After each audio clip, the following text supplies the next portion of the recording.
गुरुर्ब्रह्मा गुरुर्विष्णु गुरुर्देवो महेश्वरा गुरु साक्षात् परब्रह्म तस्मै श्री गुरुवे नमः। तस्मै श्री गुरुवे नमः। तस्मै श्री गुरुवे नमः। बोलो समर्थ सदगुरुदेव संत श्री रामलाल जी सियाग की जय।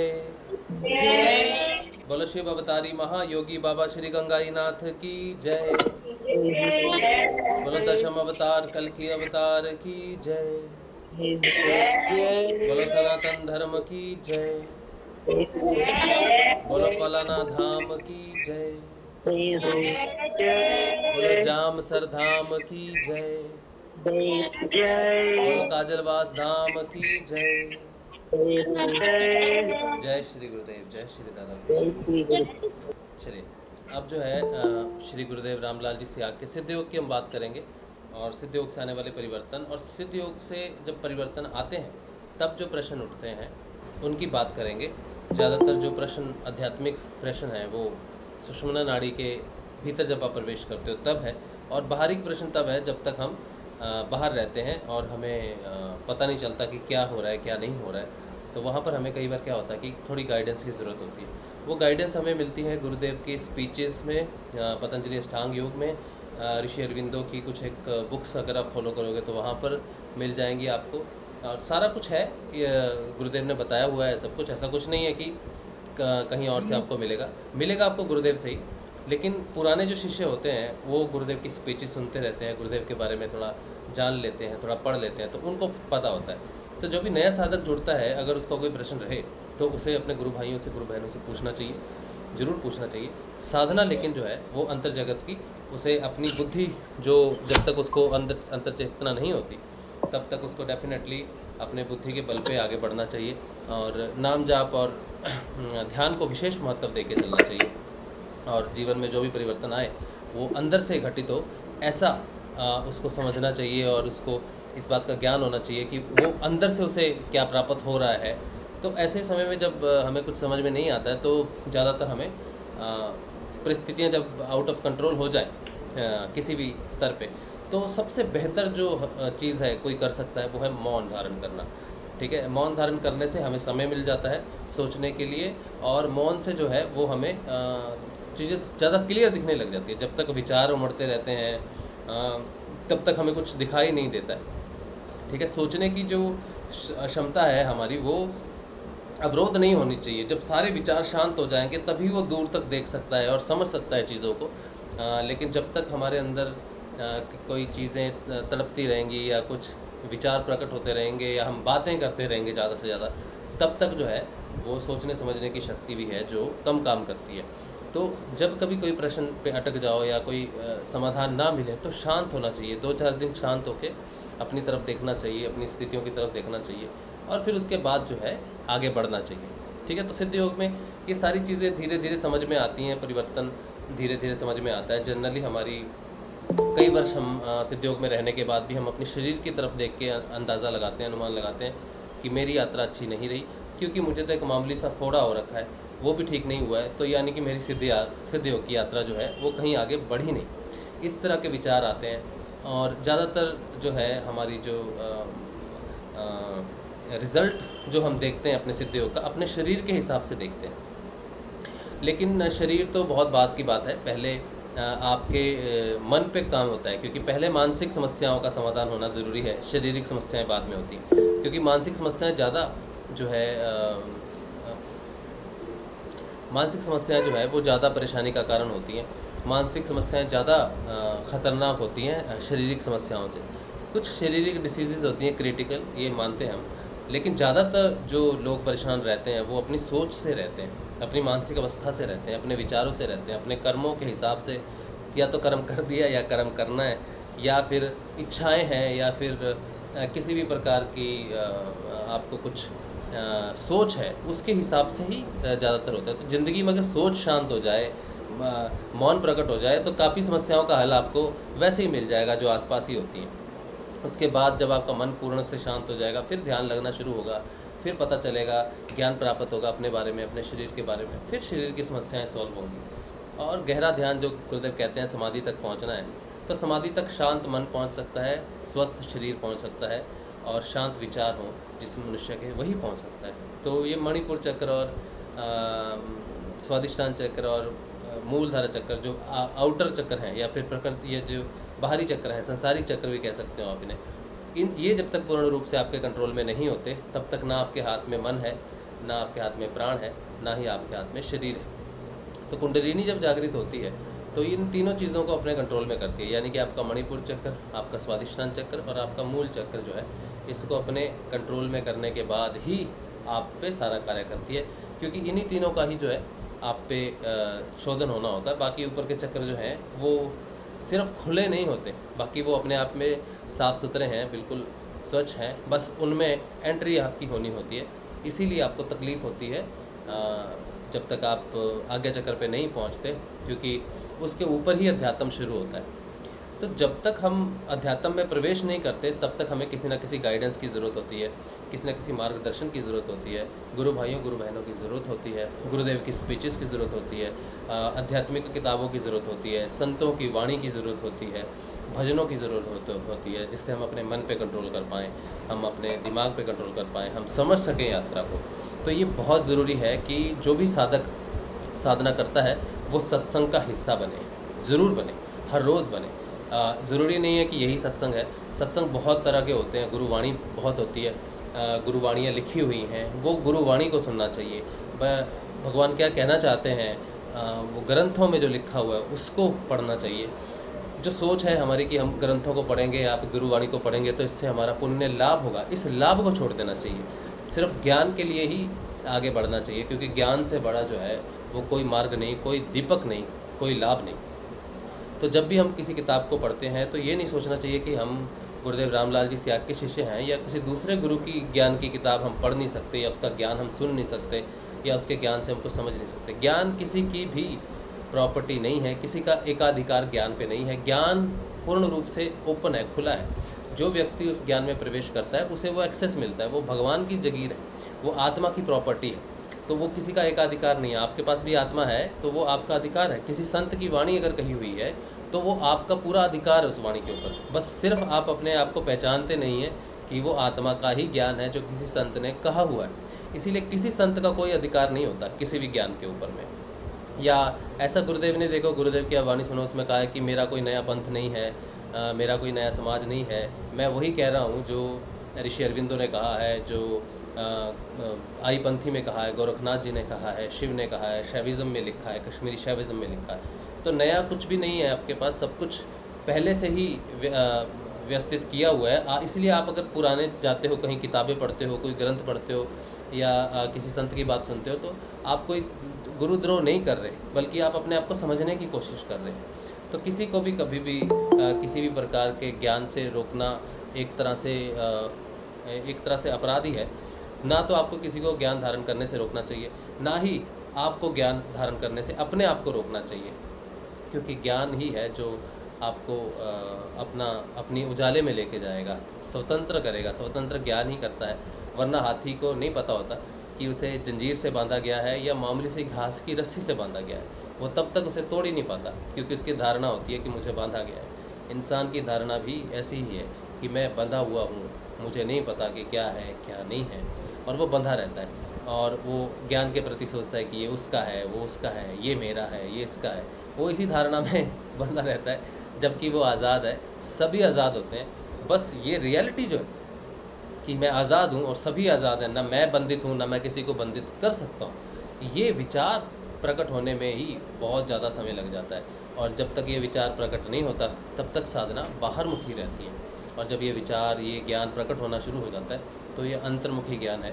जब ये प्रकट होना शुरू हो जाए तो जगत बाहर दिखने लगता है, फिर आपका व्यवहार बाहर आना शुरू हो जाता है। समय लगता है अपनी चीज़ों को समझने के लिए कि क्या चीज़ है जो अंदर से बाहर आनी चाहिए और क्या चीज़ है जो बाहर से अंदर जानी चाहिए। जो हम सोचते हैं कि हमारी चित्त है, चित्त की जो वृत्तियां हैं उसमें 3 गुण हैं, तीनों गुणों की अपनी अपनी इच्छाएं होती हैं। किसी की तामसिक इच्छा, किसी की राजसिक इच्छा, किसी की सात्विक इच्छा होती है। तो इच्छा जो है वो गुणों के अधीन होती है। जब तक हम इच्छा करते हैं कि मेरी इच्छा है कि मैं ये करूँ, मेरी इच्छा है कि मैं गुरु धारण करूँ, मेरी इच्छा है कि मैं भक्ति करूँ, मेरी इच्छा है कि मुझे मोक्ष मिले, तो इच्छा जो है ये वैसे तो 2 प्रकार की है, क्लिष्ट अक्लिष्ट है। और अक्लिष्ट वही है जो आपको भगवान की तरफ लेके जाए, लेकिन फिर भी इच्छाओं से बचना चाहिए। आपकी कोई इच्छा होती है या आप किसी इच्छा के अधीन होते हो, तो आपको ये जानना चाहिए कि मेरी इच्छाएं कभी पूर्ण नहीं होती, क्योंकि वो वृत्त है। अगर आपको जीवन में कुछ आगे बढ़ना है या आपको लगता है कि मुझे ईश्वर प्राप्ति के लिए कुछ करना पड़ेगा, तो अपनी इच्छा के अधीन उस चीज़ पे नहीं चलना चाहिए, बल्कि अपने संकल्प पे ज़्यादा ध्यान देना चाहिए। क्योंकि संकल्प शक्ति जो है ये बाहर से हठ योगी ज़्यादातर संकल्प शक्ति करते हैं कि मुझे ये कार्य करना है। तो जो संकल्प शक्ति है उसकी प्राथमिकता रहनी चाहिए। वैसे तो अपने आप को फ्री रखना चाहिए, लेकिन फिर भी जिनको ये दिक्कत होती है कि मैं साधना पथ में हूँ या मेरा नाम जाप नहीं होता है या फिर मुझे किसी प्रकार की कठिनाई आ रही है, तो उनको इच्छा शक्ति की बजाय संकल्प शक्ति पे ज़्यादा ध्यान देना चाहिए। क्योंकि संकल्प जो है ये आपको ठोस करता है, ये आपको मजबूत बनाता है कि ये मेरा संकल्प है कि मुझे करना है। फिर इच्छाओं के फिर मन अगर व्यथित हो जाए, शरीर अगर किसी प्रकार से कष्ट में हो या फिर प्राण किसी प्रकार से कष्ट में हो, संकल्प हमेशा आपकी मदद करता है। ये बहुत बड़ा हथियार है आपके पास, संकल्प शक्ति। तो हमेशा अपने रास्ते को अपनी जब तक आपकी बुद्धि का बल है कि आपको लगता है कि ये सही है गलत है, तो संकल्प शक्ति का सहारा लेना चाहिए और इच्छाओं से बचना चाहिए कि ये आज मेरी इच्छा है, कल मेरी इच्छा वो है। तो जो मूल डिस्कशन है इस पॉइंट का ये कि सिद्ध योग में आने वाला जो साधक है, धीरे धीरे उसकी संकल्प शक्ति जो है वो दृढ़ होती है। क्योंकि धारणा के साथ जो है संकल्प का बड़ा तकड़ा रिलेशनशिप है। तो जैसे जैसे आपकी धारणा पक्की होती जाएगी, वैसे वैसे आपकी संकल्प शक्ति भी पक्की होगी। संकल्प शक्ति से ज़्यादा जल्दी आपके जो मैटर हैं या जो आप करना चाहते हो या फिर जो आप अचीव करना चाहते हो, जो आपने सोचा है, वो ज़्यादा स्ट्रॉन्ग होती है। तो संकल्प शक्ति में दृढ़ता आती है। संकल्प शक्ति में आपको पॉजिटिविटी ज़्यादा मिलती है, क्योंकि संकल्प आप अपने हिसाब से करते हो ज़्यादातर, वो आपको सही रास्ते पे लेके जाती है। तो धारणा जो है ये बहुत विशेष है। तो इच्छाओं की बदले कि मेरी आज इच्छा ये थी या मैं ये चाहता था, मैं कुछ कहते हैं ना कि मैं जाना चाहता था, जैसे गुरु पूर्णिमा पे मेरी इच्छा थी, मैं जाना चाहता था क्योंकि मैं हमेशा से ही चाहता था। तो इच्छाएं जो हैं ये कभी ना कभी टूटनी भी चाहिए, और जब बहुत बड़ी बड़ी इच्छाएं टूटती हैं तो ये बहुत सौभाग्य की बात है कि आपकी कोई इच्छा थी और वो पूर्ण नहीं हुई। भगवान का आशीर्वाद ही समझना चाहिए कि कोई इच्छा पूर्ण नहीं हुई, क्योंकि इच्छाएं कभी भी जो है हमें बांध के रखती हैं। हमें पता भी नहीं चलता कि ये मेरी इच्छा के अधीन था ये कार्य जो मैं वर्षों से कर रहा था। और जिस दिन वो टूटती है तो बड़ा दुख होता है, तकलीफ़ होता है। और जब दुख हो, जब तकलीफ़ हो, तो समझ लेना चाहिए कि जिस चीज़ से दुख प्रकट हो वो किसी ना किसी प्रकार की वृत्ति है। तो अगर कोई बहुत कार्य आप रेगुलर करते हो, बचपन से कर रहे हो, और वो टूट जाए और उससे दुख हो, तो इसे ईश्वर का प्रसाद समझना चाहिए कि ये चीज़ से मैं छूट गया हूँ, इस चीज़ से मैं बंधन मुक्त हो गया हूँ। ये किसी प्रकार की इच्छा थी या मेरी फिर किसी प्रकार की कोई ऐसी अवस्था थी जिसमें मैं फंसा हुआ था, तो उसका टूटना बहुत ज़रूरी था और वो टूटी। इस प्रकार से कई आत्मलाभ आपको होते हैं, कई प्रकार के आत्मदर्शन आपको होते हैं जो कष्टकारी होते हैं, जो आपको लगता है कि ये बड़ा कष्ट दिया मैं 2 लोगों की तो आपको दे सकता हूँ कि इस गुरु पूर्णिमा पे जिन्हें गुरु आशीर्वाद मिला है, जिनको अपनी 2 वृत्तियों से मुक्ति तो मिली है, लेकिन अब ये ज्ञान की बात है कि अब उनको ये ज्ञान होना चाहिए कि वो फंसे हुए थे उस चीज़ के, उस सुख में फंसे हुए थे। तो एक तो हमारे योगेश जी हैं जो हमेशा जाते थे, गुरु पूर्णिमा से मेरी बात होती थी, वो कहते थे पहले मैं गुरु पूर्णिमा, पहले जब अन्य गुरु उनके थे तो जाते थे सब जगह पे और कहते थे मैं कभी गुरु पूर्णिमा मिस नहीं करता था। तो उनकी इस बार गुरु पूर्णिमा पे वो गुरुदेव के धाम नहीं जा पाए। और हमारे बेंगलोर के जैन भाई हैं, उन्होंने भी कहा था कि इस बार मैं गुरु पूर्णिमा की पूजा नहीं कर पाया या कुछ कर नहीं पाया। तब इन दोनों के लिए मैं यही कहना चाहूँगा कि आप पे गुरु कृपा हुई है गुरु पूर्णिमा पे, कि आपको पता चला है कि एक वृत्त था, क्योंकि गुरुदेव किसी गुरु पूर्णिमा के अधीन नहीं है, या गुरु पूर्णिमा के विशेष अवसर पे ही जिन्होंने पूजा की, तपस्या की, उनको ही गुरु आशीर्वाद मिलेगा। आपको भी आशीर्वाद मिला है, आपने जो रेगुलर ध्यान किया है, डेली मेडिटेशन आप करते हो, नाम जपते हो, उसकी वजह से कुछ घटनाएं जीवन में ऐसी घटती हैं जो अप्रिय लगती हैं, जो दुख देती हैं, लेकिन असल में वही सबसे ज़्यादा कारगर होती हैं और वही हमें बहुत बड़ी बड़ी उपलब्धियां करवाती हैं। तो मुझे उम्मीद है कि आप इच्छा और संकल्प के ऊपर जो आज का जो थोड़ा सा बात की है हमने, इसको आप समझ पाओ। और किसी भी चीज़ से दुख प्रकट हो तो ईश्वर का शुक्रिया अदा करना चाहिए कि आपको उसकी असलियत पता चल गई। 25 साल बाद पता चली, 30 साल बाद पता चली, कभी भी चली, लेकिन वृत्तों का टूटना ज़रूरी है। और ये बहुत बहुत बहुत बहुत लाभकारी होगा आपके लिए अगर आप इस ज्ञान को समझें कि जो भी होता है एक बार गुरु के अधीन होने से, गुरु की इच्छा से होता है। टी शर्ट्स हैं उनके, मेरे पास पैकेजिंग आ गई है, तो मैं कल से शुरू कर दूंगा आप सबको भेजनी टी शर्ट्स। मेरे पास जितने भी एड्रेसेस हैं उन पे मैं भेज दूंगा। और एक बार आप रिपीट कर सकते हैं अपना एड्रेस, जिन्होंने मुझे भेजा है एड्रेस वो फिर से एक बार अगर रिपीट कर देंगे तो कल जितना हो सकता है मैं कोरियर कर दूंगा आपको सारे एड्रेसेस। कल मेरा यही काम है, जितने हो सकते हैं।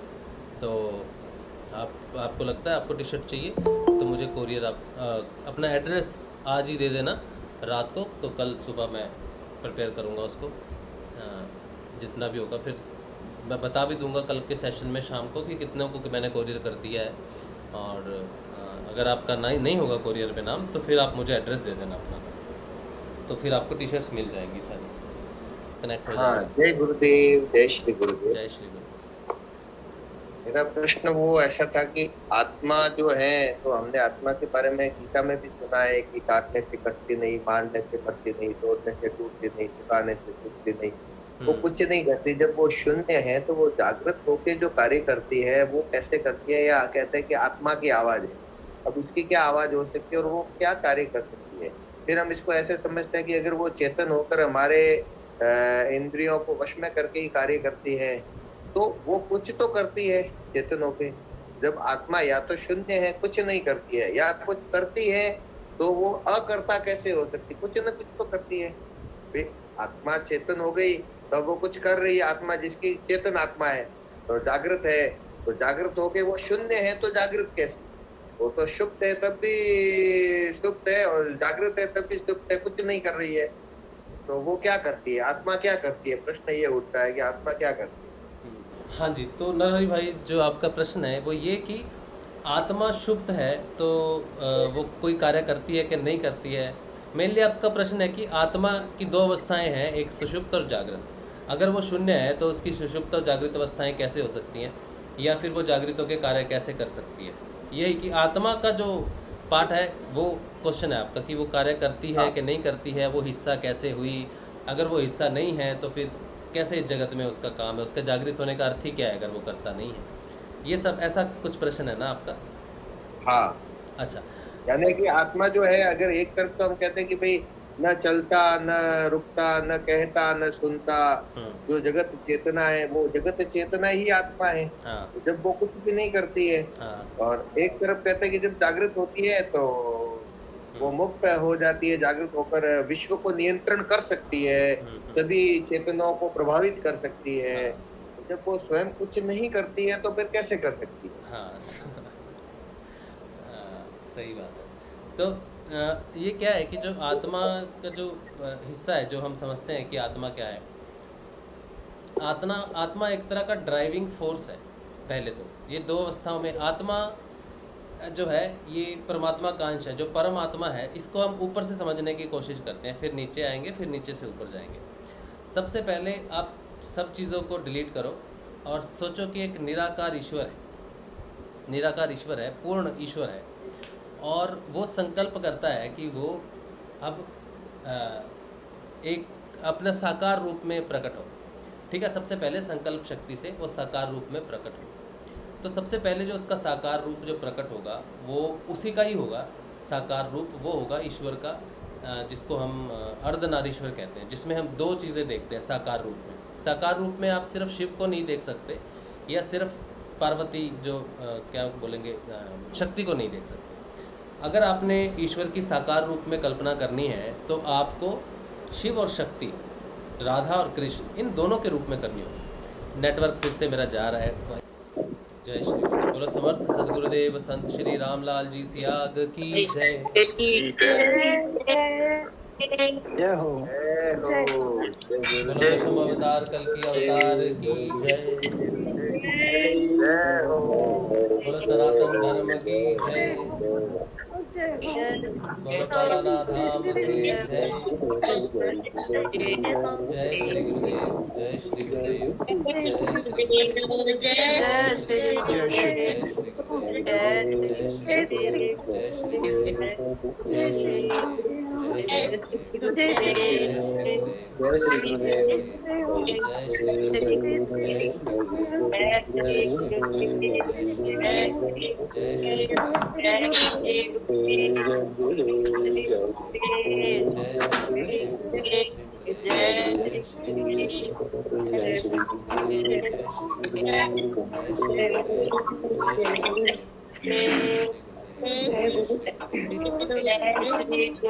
समर्थ सदगुरुदेव संत श्री रामलाल जी सियाग की जय।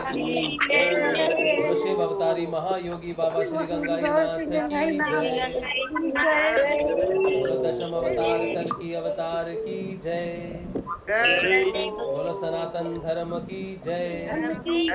बोलो भोलाना धाम की जय। जय श्री गुरुदेव, जय श्री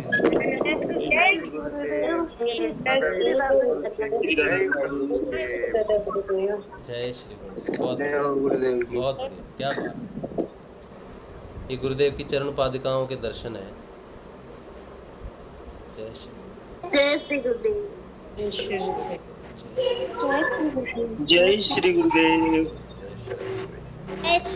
क्या जोत के दर्शन। हाँ, जोत के दर्शन कर लो, क्या सुंदर जोत है।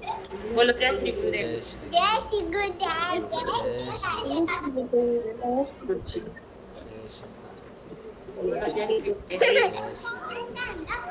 जय श्री गुरुदेव, भाई जी हम तो पारुल जी की आईडी है ना, गुरु सियाग पलाना पारुल सियाग की आईडी पे आप जो है अच्छा वो उस पे देखो। तो हम बात कर रहे थे, फिर से अपना बात शुरू करते हैं। जो बात हम कर रहे थे, नरहरि भाई का प्रश्न था, आत्मा का क्या रोल प्ले है और आत्मा का जागृत होना, सुषुप्त होना क्या है। तो प्रश्न जो है ये जो हम शुरू किए थे, पहले हम जो अगर इसको समझें कि आत्मा क्या है, इसकी सुषुप्त अवस्था क्या है, ये कर्ता अकर्ता और कर्ता में क्या भेद करती है और कुछ क्यों नहीं करती, तो कुछ नहीं करती तो कैसे ड्राइविंग फोर्स है। तो शुरुआत अगर समझना है कि आत्मा क्या है, तो सबसे पहले हम निराकार ईश्वर से शुरुआत करते हैं समझने की। निराकार ईश्वर जो है, जब संकल्प शक्ति से अपने आप को साकार रूप में लाता है, तो शिव और शक्ति दोनों के रूप में आप उसे देखते हो। शिव रूप में आप उसे देखते हो चेतन के रूप में, जो चेतना प्रकट करता है, और शक्ति जो है अपने गुणों के रूप में प्रकट होती है। शक्ति अपने तीनों गुणों के रूप में प्रकट होती है, यानी कि जो तीन गुण जिसे हम कहते हैं तमस, रजस और सतम, ये तीनों गुणों के साथ प्रकट होती है शिव के साथ। जब ये जो स्वरूप है, इस समय जो आपने इसको देखा है, पहला साकार रूप देखा है शिव और शक्ति का, यहाँ शिव चेतन है क्योंकि उनके साथ शक्ति है और दोनों एक साथ है, इसीलिए यहाँ पर पूर्ण रूप से साकार ईश्वर की दृष्टि है। इसे आप चित्त भी कह सकते हो, ठीक है, इसे आप समिष्ट चित्त कह सकते हो। चेतना जो एक अवस्था है, साकार रूप की सुप्रीम अवस्था है, सबसे हाईएस्ट अवस्था है, या कह लो एक जब हम मोक्ष की तरफ जाते हैं तो ये अवस्था आपको अटेन करनी है ऊपर समिष्ट चित्त की, जहाँ पे शिव और शक्ति का मिलन है। अब जब रचना होती है तो जो सकारात्मक, वो जो क्रियात्मक शक्ति है, वो शिव से अलग होती है यहाँ पर, ठीक है। यहाँ से वो जब शिव से अलग विस्तार करना शुरू करती है तो वो अलग होना शुरू होती है। तो चित्त में कई चीज़ों का निर्माण होता है, जैसे वृत्तियों का निर्माण होना, या फिर मन का निर्माण होना, आपकी बहुत सारी चीज़ों का पंच तत्व तक आता है निर्माण होते होते भौतिक जगत का। जो चित्त से जो शुरुआत होती है वो सूक्ष्म से शुरुआत होती है। तो सूक्ष्म से होती होती फिर आते आते साकार रूप में जो प्रकृति को आप देखते हो, या अपने शरीर तक आप पहुंचते हो, लास्ट अवस्था जो शरीर तक पहुंचते हो, भौतिक तक, यहाँ तक आती आती शिव यहीं पर रह जाता है और शक्ति रचना करती करती नीचे तक आ जाती है पूर्ण रूप से। और जब वो पूर्ण रूप से शिव से इतनी दूर आ जाती है कि समझ लो कि लिंक टूट गया, तो वो सुषुप्त हो जाती है वहाँ पर आके, ठीक है। नो कनेक्शन, नो नेटवर्क, तो अभी नेटवर्क नहीं है दोनों का, ठीक है। अब ये अवस्था जो है ये सुषुप्त अवस्था है इंसान की। अब बात ये है कि सुषुप्त अवस्था में आपके पास शिव यहाँ पर है और शक्ति सबसे नीचे है, और दोनों में कोई कनेक्शन नहीं है इस समय, ठीक है। दोनों का कनेक्शन कहाँ टूटा? दोनों का कनेक्शन टूटा भौतिक जगत, जब ये भौतिक जगत में आया, यह सूक्ष्म भौतिक से टूटना शुरू हुआ। जब तक वो हृदय तक था तब तक तो उनका साथ था, तो ऊपर से जब आ रहे हैं तो हृदय चक्कर से नीचे सूक्ष्म भौतिक शुरू हो जाता है, मन, फिर प्राण, और नीचे आपका मूल धारा जो है ये 5 तत्व में आ जाता है आपका। तो जब वो सूक्ष्म भौतिक में प्रवेश करती है रचना करती हुई, तब उसका लिंक उससे टूट जाता है, और वो करती करती रचना जो है नीचे सुषुप्त अवस्था में आ जाती है। जब पूर्ण रूप से भौतिक निर्माण भी हो जाता है, तब वो शिव से लिंक टूट गया। अब शिव यहाँ पर बैठा है बेचारा, लेकिन वो शव है, शिव नहीं, ठीक है। जब तक उसकी शक्ति वापस उसमें नहीं जाती, और वो जो पहली साकार रूप में क्रिएशन थी, तब तक जो है वो जो शिव है वो पूर्ण रूप में अवस्थित नहीं है। अब होता क्या है कि अब आप हो इस समय, ठीक है, इस समय आपकी अवस्था क्या है? शिव यहाँ पर शव है, और शक्ति सुषुप्त हो गई है सारी रचना करके। उसने मन बना दिया, प्राण बना दिया, पंच सूक्ष्म बना दिए, भौतिक बना दिया, ज्ञान इंद्रियाँ, जनेंद्रियाँ, ये सब कुछ बना के वो सुषुप्त हो गई है। अब क्योंकि चेतन इसमें है, क्योंकि चेतन के बिना वो संरचना कर नहीं सकती। शक्ति जो है वो निराकार ईश्वर का ही स्वरूप है, ठीक है। तो उसमें वो निराकार ईश्वर का निराकार चेतन तत्व आपके अंदर रहता है, ठीक है, वही आत्म तत्व है। शिव जो है वो भी आत्म तत्व है, और शक्ति भी है, वो भी आत्म तत्व है। दोनों आदि हैं, अनादि हैं दोनों, लेकिन दोनों में वो आत्म रूप में रहता है निराकार ईश्वर, ठीक है। तो अब शक्ति में भी, शक्ति जब सुषुप्त हो जाती है तो वो जो चेतन तत्व होता है, अब शक्ति सो रही है तो चेतन तत्व जो है वो है तो उसमें सही, लेकिन उसका ज्ञान नहीं है उसके पास। जैसे एक छोटा बच्चा है, उसको वो किसी चीज़ को धक्का देता है तो उसको मालूम नहीं है, चलो इसको भी छोड़ दो, ये भी थोड़ा डिफ़िकल्ट हो जाएगा। 2 बच्चे पैदा हुए, एक वो जो नॉर्मल, जिसे कहते हैं कि ये नॉर्मल बच्चा है, इसको अपने जीवन के बारे में ज्ञान है, और एक बच्चा ये जो थोड़ा मेंटली रिटार्ड या जिन्हें स्पेशल बच्चे कहते हैं, उन्हें ज्ञान नहीं होता कि वो इंसान हैं, ठीक है। तो अब ये स्थिति जो है, ये जो नॉर्मल बच्चा है, ये इसके पास जो ड्राइविंग फोर्स है, ये ड्राइविंग फोर्स आत्मा है, जिससे वो सारे काम करेगा, लेकिन उस पर अविद्या का असर हो जाता है, और उसको ये लगता है कि जो भी काम कर रहा हूँ वो मैं हूँ, ठीक है। यहाँ पे भी चेतन तत्व रहता है, इसमें भी चेतन तत्व रहता है, जिसकी वजह से सारे काम होते हैं। जो कृष्ण वाला हमने एक बार एपिसोड किया था, आपको याद होगा कि कृष्ण कहता है मारता भी मैं हूँ, मरता भी मैं हूँ, सब कुछ मैं ही करता हूँ, मैं ही हूँ सब कुछ। ये स्टेटमेंट जो कृष्ण की है वो ये कहते हैं कि दो व्यक्ति अगर है, एक है चोर और एक है साधु, तो चोर को चोरी करने वाले, चोरी जो करता है वो किसी चीज़ से करता है ना, ये घंटी चुरा ली, ठीक है, ये घंटी चुरा ली, या एक व्यक्ति ने इसको दान में दे दिया, ये 2 काम हो गए, एक ने चुराई और एक ने दान में दी। तो चुराने की जो शक्ति है, जो वो जिंदा है, जो उसके प्राण के अंदर जो आत्म तत्व है, जिसके कारण वो सारे काम कर रहा है, ड्राइविंग फोर्स जो है वो आत्मा का ड्राइविंग फोर्स है, ठीक है। उसके बिना ये घंटी नहीं हो सकती। लेकिन शक्ति जो है, उसकी शक्ति सुषुप्त रहने की वजह से वो अपना ज्ञान नहीं कर पाता कि मैं जो मेरे हाथ पैर काम कर रहे हैं, शरीर कर रहा है, ये मैं हूँ। शक्ति के बिना उसको अपना ज्ञान नहीं होता। उसकी ताकत है ज़रूर, पत्ता हिल रहा है, चोरी हो रही है, दान हो रहा है, सब कुछ हो रहा है चेतन की वजह से। जैसे जो बालक है, जिसको हम कह देते हैं मेंटली रिटार्ड है, वो सारे काम तो कर रहा है, लेकिन उसको ज्ञान नहीं है किसी भी चीज़ का। मनुष्य भी वैसा ही अज्ञानी है, आत्म रूप से अगर देखा जाए। भौतिक रूप से हम देखते हैं कि ये बच्चा थोड़ा कमज़ोर है पढ़ने लिखने में, या इसको समझ नहीं आती है, इसको ज्ञान नहीं प्राप्त होता, ये है। और आध्यात्मिक तौर पे हम सारे ही वो रिटार्डेड हैं, वो सारे ही जो बच्चे जिनको स्पेशल केस कहते हैं ना, तो हम सारे ही आध्यात्मिक दृष्टिकोण से हम सारे के सारे जो हैं वो स्पेशल केसेस हैं, क्योंकि हमें नहीं पता कि हम जो ज्ञान है, जो काम हम कर रहे हैं, वो चेतन तत्व जो है वो आत्मा है बोल के सारा काम हो रहा है। ठीक है, हम अपने शरीर को कर्ता समझ लेते हैं। अब जब शक्ति गुरु की कृपा से जागृत होती है, गुरु भी निराकार ईश्वर का ही एक रूप होता है, ठीक है, जो साकार रूप में आपके सामने आता है, वो आके शक्ति को चेतन करता है। शक्ति के अंदर में जो निराकार ईश्वर का चेतन तत्व रहता है, जो लिंक टूट जाता है हृदय के बाद, वो उसी लिंक को उसको हृदय में जागृत करता है, ठीक है, हृदय में जागृत करता है। तो शक्ति उठती है और फिर वो अपने आप को आइडेंटिफाई करना शुरू करती है। लेकिन जैसे वो जागृत होती है तो उसको वापस शिव की तरफ उठना है।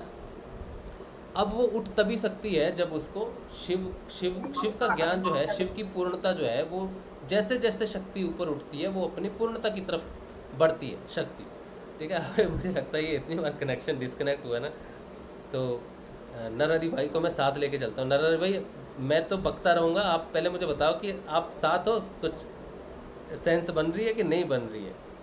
हाँ, समझने का प्रयत्न कर रहा हूँ।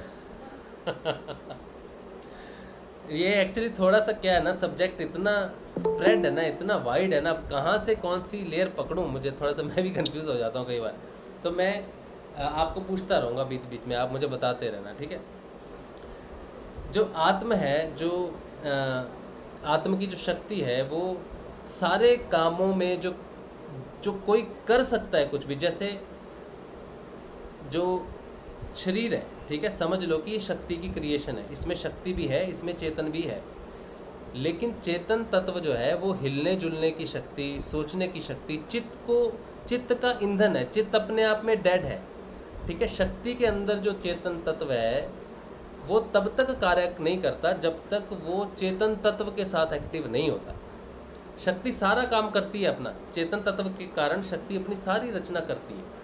लेकिन शक्ति के अंदर में जो चेतन होता है वो जड़ के हिसाब से ही कार्य करता है, उसमें अपनी सुषुप्ति नहीं है। सुषुप्ति उसमें तब आती है जब चेतना जागृत होती है, जब आत्म तत्व जो है हृदय चक्र से जागृत होता है। उसके नीचे शक्ति का जो है वो, उसको ज्ञान नहीं है मनुष्य को कि वो ईश्वर स्वरूप है। हृदय के ऊपर शिव और शक्ति का मिलान शुरू होता है, योग शुरू होता है हृदय से, यहाँ से शुरू होता है। उसके नीचे की जो रचना है ना, आपका जो प्रश्न है वो हृदय से नीचे का है। मतलब हृदय से नीचे का अर्थ है कि जो आपने प्रश्न किया कि आत्मा कैसे काम करती है, क्या करती है, तो आत्मा हृदय से ऊपर रोल प्ले करती है अपना, कि मैं आत्मा हूँ और मैं कोई कार्य नहीं करता, मैंने सिर्फ तुम्हें अधिकार दिया हुआ है कि तुम हिल सकते हो, तुम क्रिएट कर सकते हो। लेकिन तुमने अच्छा क्रिएट करना है या बुरा क्रिएट करना है, ये शक्ति के अधीन का कार्य है, ये जड़ तत्व के अधीन का कार्य है कि तुमने अच्छा किया या बुरा किया। लेकिन मैं अच्छा बुरा नहीं करता, मैंने तो उसको क्रेडिट कार्ड लेके दिया हुआ है कि ये क्रेडिट कार्ड तुम अपने पास रखो, इससे तुम शॉपिंग करो, इससे तुम पैसे बर्बाद करते हो या पैसों को किसी काम में लगाते हो, वो मेरा देखना नहीं है। मैंने तुम्हें क्रेडिट कार्ड दिया है, मैंने तुम्हें चेतनता दी है। तो जब आदमी ये हृदय चक्र पे उस आत्म तत्व को जागृत नहीं करता, तब तक उसे पता नहीं चलता कि मैं सिर्फ एक क्रेडिट कार्ड दिया हुए चीज़ हूँ, मैं ना सामान खरीद रहा हूँ ना कुछ कर रहा हूँ, ठीक है। जो भी करती है शक्ति करती है, जो भी कर्म जो होते हैं वो गुणों के अधीन होते हैं, और गुण जड़ तत्व है। कर्म सारे के सारे जड़ के अधीन होते हैं, करने वाला गुण है, आत्मा नहीं है। आत्मा तो गुण में शक्ति देती है कि ये गुण चल सके, ये गुण, अगर उसमें आत्म तत्व नहीं है, चेतन तत्व नहीं है, तो गुण डेड है। जब आपकी चित्त की वृत्तियों का परिवर्तन होता है, आप तमस से रजस से सतप पे जाते हो, तो चेतन तत्व जो है अपने आप को आइडेंटिफाई करता हुआ ऊपर जाता है कि मैं तमस नहीं हूँ, ठीक है। ये आदमी की जागृत अवस्था है, जागृत होने की अवस्था है। पहले वो तमस में अपने आप को रियलाइज़ करता है कि आत्मा जागृत तो हो गई, लेकिन मैं करता हूँ, मैं भरता हूँ। ये लोअर जागृति है, हृदय चक्र की अवस्था है कि मैं करता हूँ। इसमें तमस भी आते हैं। फिर वो कहता है कि मैं ये क्यों करता हूँ, मैं अहिंसा क्यों करता हूँ, मैं ये क्यों करता हूँ। लेकिन अभी भी उसमें कर्ता भाव रहता है, लेकिन उसमें तमस का कर्ता भाव नहीं रहता। तो अभी वो थोड़ा और चेतन हो गया अपनी जागृति की तरफ कि मैं कुछ नहीं करता। पूर्ण आत्मा जागृत होकर अपना ज्ञान प्राप्त नहीं करती, पहले उसे गुणों के बंधनों को पार करना पड़ता है, क्योंकि वो गुणों के अंदर में प्रविष्ट है, जिसके कारण सारे गुण काम कर रहे थे। अब उसने अपनी शक्ति जो है तमस से बाहर खींच ली, कहा कि अब तमस तेरे को कोई कुछ नहीं मिल सकता, अब तमस तू कार्यरत नहीं हो सकता, अब तेरे अधीन कोई कार्य नहीं होगा।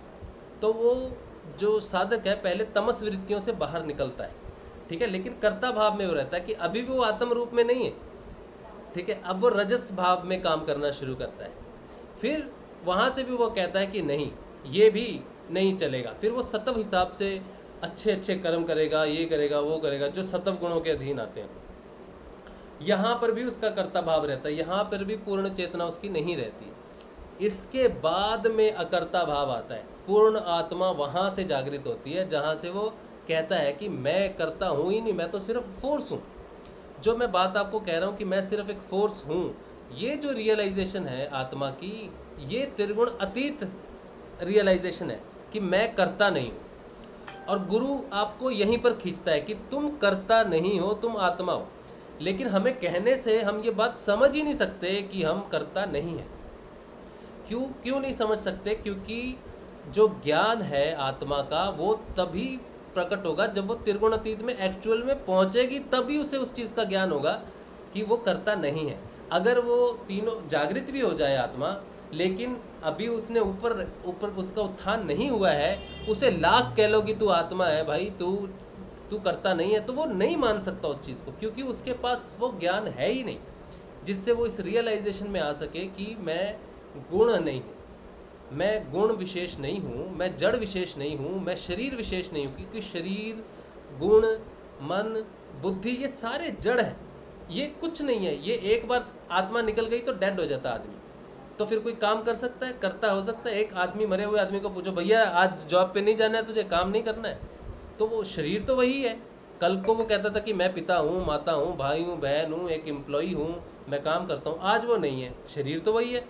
तो ऐसा कौन सा था बीच में जो इसको कह रहा, जो था जिसके कारण ये चल रहा था?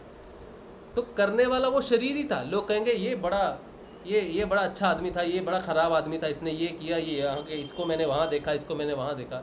तो जिसको उन्होंने देखा कर्म करते हुए, जिसको उन्होंने सुना, वो सारा जड़ तत्व था, चेतन नहीं था, वो टेम्परेरी था। जो भी टेम्परेरी है वो जड़ तत्व है। उस टेम्परेरी को चलाने के लिए जो अंदर ईंधन है वो चेतन तत्व है, वही आत्म तत्व है।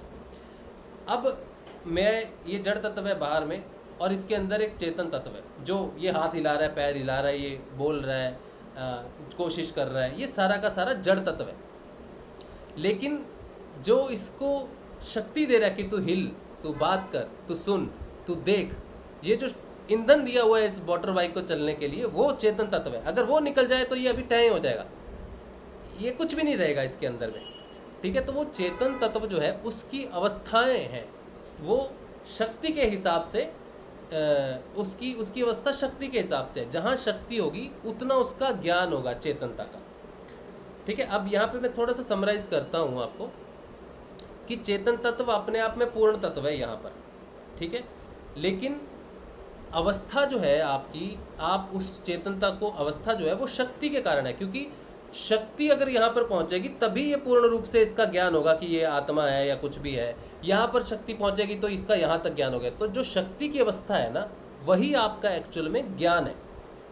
शक्ति की स्थिति ही हमारा आत्म के प्रति या शिव के प्रति ज्ञान है। बिना शक्ति के हम शिव को जान नहीं सकते, बिना शक्ति के हम आत्म को जान नहीं सकते, बिना शक्ति के हम कुछ नहीं कर सकते। बिना शक्ति के समझ लो वो ऊपर बैठा हुआ शव है हमारे लिए, हमको उसका ज्ञान हो नहीं सकता। तो हमें जो ज्ञान है वो शक्ति के स्थिति में। तो जब आदमी बिना गुरु के है तो शक्ति की स्थिति क्या है? मूलाधार में सुषुप्त है। तो आदमी मरा है, एक तरह से मरा पड़ा है, ठीक है। वो खा रहा है, पी रहा है। इंटरनेट फिर चला गया।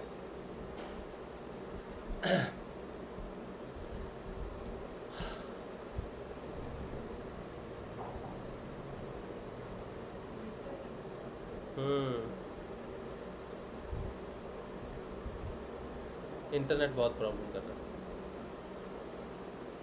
आ गया, चलना शुरू हो गया। अच्छा, इंटरनेट थोड़ी सी आज दिक्कत कर रहा है, कोई बात नहीं। मैं क्या कह रहा था कि जो आत्म तत्व है उसकी जो रियलाइजेशन है वो शक्ति की अवस्था पे डिपेंड करती है, ठीक है। शिव ही ज्ञान है, शिव ही आत्म तत्व है। लेकिन शिव एक बार में पूर्ण नहीं है, शिव को पूर्ण करने वाली शक्ति है।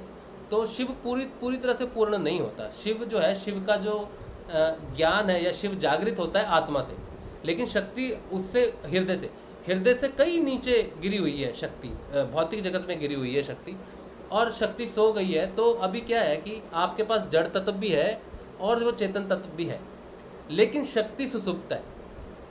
तो अब आपके पास काम करने की, हिलने जुलने की शक्ति तो है, ठीक है। शक्ति तत्व के कारण शक्ति भी है, चेतन तत्व के शक्ति के कारण जड़ तत्व भी है, रचनात्मक है, अंग है सारे, सारी रचना जो शक्ति ने कर रखी है वो भी मिल गई आपको। और क्योंकि वो सारी रचना जो है बिना चेतन तत्व के होती नहीं, कहीं भी कुछ भी तो चेतन तत्व उसमें रहता है। तो आपके पास चेतन तत्व भी है और आपके पास शक्ति की रचना भी है, लेकिन ना तो आपके पास शक्ति की जागृति है और ना ही चेतन का ज्ञान है। ये स्थिति समझ में आ रही है नरहरि भाई? कि समझो कोई मकान मालिक है, उसने मकान बना दिया, लाइट वाइट सब लगा दी, और आप वो कहीं चला गया, गायब हो गया। तो हमारे पास है वो सारी चीज़ें, लेकिन हमारे पास तो ना रचना करने वाली शक्ति है, वो सो रही है, और जिसके कारण मैं चल फिर रहा हूँ, सब कर रहा हूँ, चेतन तत्व है, उसका भी मुझे पता नहीं है कि ये मुझ में लाइट, ये मेरे में जो चलने फिरने की जो सोर्स है, शक्ति है, ये कहाँ से आ रही है। मुझे लग रहा है मैं खाना खा रहा हूँ तो ये मेरी शक्ति चल रहा है मेरा काम, लेकिन मेरी आत्मा की जो ऊर्जा है वो जहाँ से आ रही है मुझे उसका पता ही नहीं, क्योंकि उसका पता बताने वाली शक्ति है जिसने मुझे बनाया, मेरे अंदर काम करने की जो ऊर्जा है, चेतन है। मैं उससे पूछता हूँ कि मैं कौन हूँ, लेकिन वो तो सो रही है, सुषुप्त है। अब गुरु आता है, गुरु कहता है भाई क्यों भटक रहे हो तुम, तुम्हारे पास शरीर, सारी रचना भी है, ब्रह्मांड भी है तुम्हारे पास, और इस ब्रह्मांड में हलचल भी है, परिवर्तन भी है चेतन के कारण, लेकिन ना तो हमें चेतन का ज्ञान है ना इस रचना का ज्ञान है। तो गुरु क्या करता है, गुरु आके कहता है कि देखो तुम्हें चेतन का ज्ञान तभी हो सकता है अगर शक्ति जागृत हो, तो शक्ति के बिना तुम शिव को जान नहीं सकते। तो मैं क्या करूँगा, हृदय चक्र में जाता हूँ, प्रवेश करता हूँ और तुमको द्विज बनाता हूँ। जैसे ही गुरु का प्रादुर्भाव होता है, गुरु की कृपा होती है, वो शक्ति जागृत हो जाती है, शक्ति जागृत हो जाती है। शक्ति जैसी जागृत होती है तो उसका एक ही काम है, वो अपने शिव के बिना नहीं रह सकती, उसका काम है शिव के पास जाना, ठीक है। अब उसको जागृत कर लिया तो समर्थ गुरु से वो देखती है कि उसे जागृत करने वाला कौन है। अगर तो वो ईश्वर का ही स्वरूप, स्वयं ईश्वर का स्वरूप है, स्वयं ईश्वर है, तो वो जानती है कि वो निराकार ईश्वर, वो साकार रूप से यहाँ से आया है और उसको वो मार्ग दिखा सकता है। अगर उसको हठ भाव से जागृत किया गया, ठीक है, जिसने उसको जागृत किया है कि उठ, अगर तो वो नहीं जानता रास्ता तो वो उधम मचाएगी, क्योंकि उसने जब ऊपर उठना है तो उसको उठाने वाला जो है, उसको रास्ता दिखाने वाला, मार्ग दिखाने वाला वो चेतन ही है, वो शिव ही है जो उसको वापस वहाँ से लेके आता है। लेकिन वो स्वयं आ नहीं सकता, आपके अंदर जो चेतन रूप में जो शिव है वो नहीं आ सकता, क्योंकि वो हृदय चक्र में सुषुप्त पड़ा हुआ है वो भी, ठीक है। अब उसको बाहर से जो प्रकट होता है, बाहर से कहने की बात है, जो जागृत शिव आता है शक्ति और शिव के रूप में, साकार रूप में, साकार चित्त में, जो पहली क्रिएशन है उसके रूप में उसको आना पड़ता है जागृत करने के लिए, क्योंकि उसके बिना तो वो जागृत हो नहीं सकता। आधा अधूरा गुरु जो है, जो बीच से प्रकट हुआ, वो नहीं हो सकता। जो निराकार ईश्वर से साकार रूप में जो प्रकट हुआ समिष्ट चित्त, वहीं से ही गुरु प्रकट हुआ। वो गुरु स्वयं आता है शिष्य पे, शिष्य के आके वो जलाता है उसको, उस शक्ति को जागृत करता है। वरना वो पूर्ण रूप से जो शिव शक्ति का जो पूर्ण रूप है, उसके बिना वो गुरु है नहीं, क्योंकि गुरु जहाँ से आया है शिष्य को वहीं पे लेके जाएगा, वही उसकी पूर्णता का निशानी है। तो जैसे ही गुरु आता है वो कुंडलिनी को जागृत करता है और आज्ञा चक्र को खोलता है। जो चेतना हमारी बाहर फंसी रहती है कि ये जो दिखने वाली चीज़ है यही मैं हूँ, शरीर मैं हूँ, ये बाहरी दृष्टिकोण जो है, इसको अंदर जाने के लिए वो आज्ञा चक्र भी खोलता है कि तू अंदर जा और चेतन तत्व को रियलाइज कर शक्ति के साथ, और शक्ति को भी जागृत करता है। अब शक्ति जागृत हो जाती है कुंडलिनी, और वो ऊपर चढ़ने की कोशिश करती है और वो देखती है कि मेरे को जगाने वाला ये गुरु है। लेकिन जब तक साधक इस बात को ना माने कि मेरा गुरु ही ईश्वर है और यही मुझे रास्ता दिखा सकता है, आज्ञा चक्र खुल तो जाता है लेकिन साधक उसके अंदर प्रवेश नहीं कर पाता, अज्ञानतावश। ज्ञान को, क्योंकि अंदर प्रवेश करने का अर्थ है ज्ञान को धारण करना, और जो कहेगा कि नहीं मुझे ज्ञान नहीं चाहिए, वो आज्ञा चक्र से अंदर जा नहीं सकता, क्योंकि चेतनता ज्ञान ही है, शिव ज्ञान ही है पूर्ण रूप से। लेकिन ज्ञान तब प्रस्तुत होता है जब उसके साथ शक्ति मिल जाती है। तो जो व्यक्ति, जो साधक पूर्ण रूप से समर्पण करता है, फिर हृदय चक्र में प्रवेश करता है, वहाँ से वो शिव जागृत होता है। बालक अवस्था में, बाल अवस्था में वो जागृत होता है। तो शक्ति और शिव यहाँ पर प्रथम मिलन करते हैं हृदय चक्र में, प्रथम मिलन। शक्ति यहाँ पर शिव का समझो बाल स्वरूप है बिल्कुल, जिसको कुछ पता नहीं है बच्चे को। वो जागृत तो हो गया, वो जान गया कि मैं हूँ, आत्म हूँ, लेकिन उसे ज्ञान नहीं है, अपना पूर्ण ज्ञान नहीं है कि वो शिव पूर्ण कैसे होता है, क्या चीज़ है, क्योंकि शक्ति की स्थिति अभी हृदय है। अब जब वो ऊपर बढ़ना शुरू करते हैं तो उनको रोका जाता है, उसको रोका जाता है। ये जो उसकी स्थिति बनी हुई थी इतनी देर तक, जो धारणा बनी हुई थी कि मैं ही शरीर हूँ या मैं ही ये करता धरता हूँ, वो बनी रहती है, वो गुणों के कारण बनी रहती है। अब धीरे धीरे धीरे शक्ति क्या करती है, जैसे ही कोई विचार आता है कि मैं ये हूँ, मेरा थॉट प्रोसेस है, तो वो उस थॉट को खींच खींच के बाहर लाती है, जो उसे रोकते हैं। वितर्क को बाहर खींच खींच के लाती है, जो उसको ये सोचने पे मजबूर करते हैं कि वो जड़ तत्व है, या वो प्रकृति का हिस्सा है, या वो शरीर का हिस्सा है। तो हमारी सारी सोच को बाहर निकालती है, हमारे सामने रखती है, ये सोच है। तो हम सोच से परेशान होते हैं, सोच को डिस्कार्ड करते हैं। वितर्क को सामने लाती है, वितर्क को हटाती है। फिर हमारे क्लेशों को सामने लाती है, हमारे अहंकारों को सामने लाती है। वो सारा साक्षात्कार करवाती है जो जड़ तत्व के साथ जुड़ा हुआ है, और चेतनता उसमें ज्ञान उसमें फंसा हुआ है। हमारा ज्ञान है कि हम ये हैं, वो हैं, हम करता है, हम बढ़ता है, तो वो सबको सामने ला के दिखाती है। देख ये अहंकार है, ये तू नहीं है। देख ये क्लेश है, ये राग है, ये तू नहीं है। देख ये इच्छा है, ये भी तू नहीं है। देख ये तू है। तो शिव और शक्ति दोनों जो है वो बढ़ने शुरू होते हैं। अगर कोई कहे कि यहीं पर उसका योग होता है, तो वो फाइनल पूर्ण अवस्था है उसकी, वो पूर्ण जागृत हो गए हैं दोनों के दोनों। लेकिन आत्मा जो है वो तो हृदय से जागृत हुई। तो अब ये नीचे के सारे जंगाल साफ करती करती करती करती वो अपने ही सारे बुनी हुई सृष्टि को खाती जाती है, नष्ट करती जाती है। और चेतन तत्व जो है वही उसको शक्ति देता है कि तू खा इसको, उसके अंदर की शक्ति भी वही है। तो जैसे जैसे वो मिटता जाता है, चेतनता का ज्ञान जो है वो जागृत होता है। ऊपर का, नीचे का ज्ञान जो नीचे सृष्टि है वो खत्म होगी उसके लिए, व्यक्ति के लिए, साधक के लिए, क्योंकि शक्ति ने उसको खा लिया जागृत होके। तो इसी तरह से वो तमस को खा जाती है, रजस को खा जाती है, फिर सतव गुण को भी खा जाती है। तो अब उस चेतन के लिए ना तमस बचा, ना रजस बचा, ना सतव बचा, ठीक है। लेकिन फिर भी जो कर्म जो कर रहा है, वो हाथ पैर जो हिल रहे हैं, कुछ भी सोच कर रही है, वो चेतन शक्ति जो है वो इस शरीर के माध्यम से कर रही है। शरीर का खत्म होना अलग चीज़ है, गुणों का शक्ति गुणों को खाती है, वो अलग चीज़ है।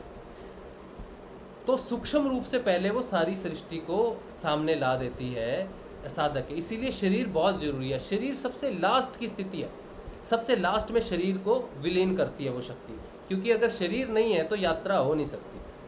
तो वो क्या करती है कि पहले शरीर को छोड़ के उसके अंदर के सारी चीज़ों को खा जाती है, ठीक है, सत्व को भी खा जाती है। लेकिन शरीर रहता है कर्म के लिए, जो निष्काम हो जाता है बाद में, कोई कर्म वो खुद समझ के नहीं करता। लास्ट में जब संपूर्ण रूप में सृष्टि यहाँ पर आती है, साकार रूप में, उसका प्रथम रूप में आ जाती है, त्रिगुण अतीत से बाहर निकाल लेती है अपने आप को, उसके साथ ही चेतन तत्व की वही जागृति है जहाँ पर शक्ति का प्रादुर्भाव है, जहाँ शक्ति स्थापित है उस समय। चेतना जिसे कहते हैं, आपकी चेतना कहाँ है? हृदय चक्र में है, यहाँ पर है, यहाँ पर है। इसका अर्थ है शक्ति जहाँ पर कार्य कर रही है, जो नीचे का हिस्सा खा लिया, ऊपर का बाकी। तो फाइनल सब खाती, पूरी माया को खा जाती है, सिर्फ शरीर बचता है। वो भी शरीर कैसा हो जाता है? शरीर बिल्कुल निष्काम हो जाता है कि वो पूर्ण रूप से जानता है कि ये सिर्फ एक यंत्र है। अब उसके पास दो स्थितियां हैं, एक निराकार ईश्वर की जो पहली साकार रूप में समिष्ट चित्त के रूप में आई, और एक उसके पास शरीर बचता है। ये परम अवस्था है। शरीर भी है लेकिन उसकी चेतना शिव की है, स्वयं ईश्वर की चेतना है, वो स्वयं ईश्वर का शरीर है, समझ लो। अब वो जानता है कि वो करता नहीं, भरता नहीं, लेकिन शरीर का पालन पोषण भी वो डिपेंड करता है कि वो किस तरह से करता है, ठीक है। उसको बाहर की किसी चीज़ की ज़रूरत है कि नहीं है। जो ऋषि मुनि हैं, वो जो बैठे हैं जंगलों में, जो ना खाना खाते हैं ना कुछ कर्म में बंधे हुए हैं, बस वो तपस्या में है, समाधि में है, समिष्ट चित्त में, सिर्फ शरीर में बैठे हुए हैं। ये फाइनल अवस्था है उनकी। शरीर जैसे ही त्यागा तो वो वहीं पर ही स्थापित है, ठीक है। ये आपकी लास्ट अवस्था है। तो आत्म रूप जो है, आत्मा सिर्फ काम करने की शक्ति है। आत्मा खुद कभी कुछ नहीं करती, कभी कुछ नहीं करती आत्मा। आत्मा सिर्फ हिलने जुलने की और काम करने की, सोचने की, समझने की शक्ति है। और इसकी जो चेतनता है कि मैंने क्या काम करना है क्या नहीं करना है, ये शक्ति की स्थिति पे डिपेंड करता है कि शक्ति अभी कहाँ पर है। सुषुप्त है, मणिपुर में है, हृदय में है, आज्ञा पे है या आज्ञा से ऊपर है। तो चेतन की अवस्था जो है कि मैं क्या काम करना है, मैं करता बढ़ता हूँ, वो शक्ति पे डिपेंड करता है। जय गुरुदेव। हाँ नरहरि भाई। राशि भाई मतलब, हाँ मतलब कि जो आत्मा है वो अगर चेतन है तो यहाँ दो भाग हो गए, आत्मा और उसकी शक्ति, दो भाग हो गए। शक्ति जागृत होती है तो सुसुप्त अवस्था में जो शक्ति होती है वो गुणों के अधीन होकर कार्य करती है। हाँ। और जब शक्ति जागृत हो जाती है हाँ। तो वो चेतन तो कुछ करता नहीं, वो तो पावर ही है, सिर्फ हाँ। पावर सप्लाई तो दे रहा है। हाँ। तो उसमें अच्छी बातें कहाँ से कौन देता है उसको कि भाई शक्ति जागृत होके वो अच्छी बन जाती है, उसकी स्थिति अच्छी हो जाती है, समिष्ट हो जाती है। जो शक्ति है ना, उस धारण कौन करेगा? शक्ति को धारण करने वाला जो मंत्र जो गुरुदेव ने कहा है ना कि मंत्र बड़ा विशेष है आपके लिए। शक्ति को भी एक्चुअली अगर आप देखो, शक्ति ने ऊपर बढ़ना है उसने, ठीक है। वो ये नहीं देखती कि अच्छा क्या है बुरा क्या है, उसका काम अच्छा बुरा देखना है ही नहीं। उसका काम है कि वो शिव को मिले जाके। जैसे ही वो शिव को मिलना शुरू करती है तो सबसे पहले बाधाएं शुरू होती हैं बुराइयों की। तो बुराइयां उसे रोकती है, लेकिन उसे पता है कि उसको तो वहाँ पे बुलाया जा रहा है, वो अंग जप रहा है वहाँ पर, वो उसको टान मार रहा है और ये तमस उसको रोक रहा है। कहाँ जा रहा है तू, कहाँ, मैं तो ये हूँ, तू वहाँ कहाँ जा रही है, मैं तो इंसान हूँ। तो जो उसको रोकता है वो उसको खा जाती है, जो उसको शिव से मिलने से रोकता है वो उसको खा जाती है। उसको नहीं पता कि वो अच्छे को खा रही है या बुरे को खा रही है, उसका रास्ता रोका जाता है। योग नहीं होने देता और उसको योग करना है। तो सबसे पहले रोकने वाला जो गुण प्रकट होता है वो होता है जहाँ पर वो होती है। तो सबसे नीचे की स्थिति में फंसी हुई है, तो सबसे तमस की स्थिति में फंसी हुई है वो, तो सबसे पहले किसको खाएगी? तमस को खा जाएगी, ठीक है।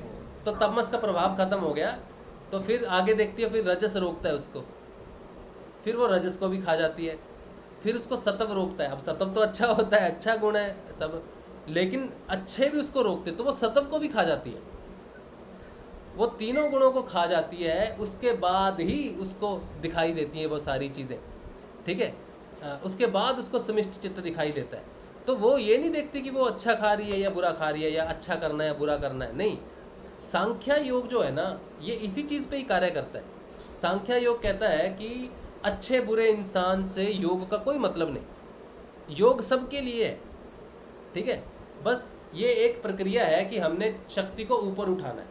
तो कोई अच्छा इंसान है, बुरा इंसान है, तो अच्छे और बुरे की परिभाषा सांख्या योग में है ही नहीं। वो वैज्ञानिक पूरा है, पूरा वैज्ञानिक ढंग से चलता है।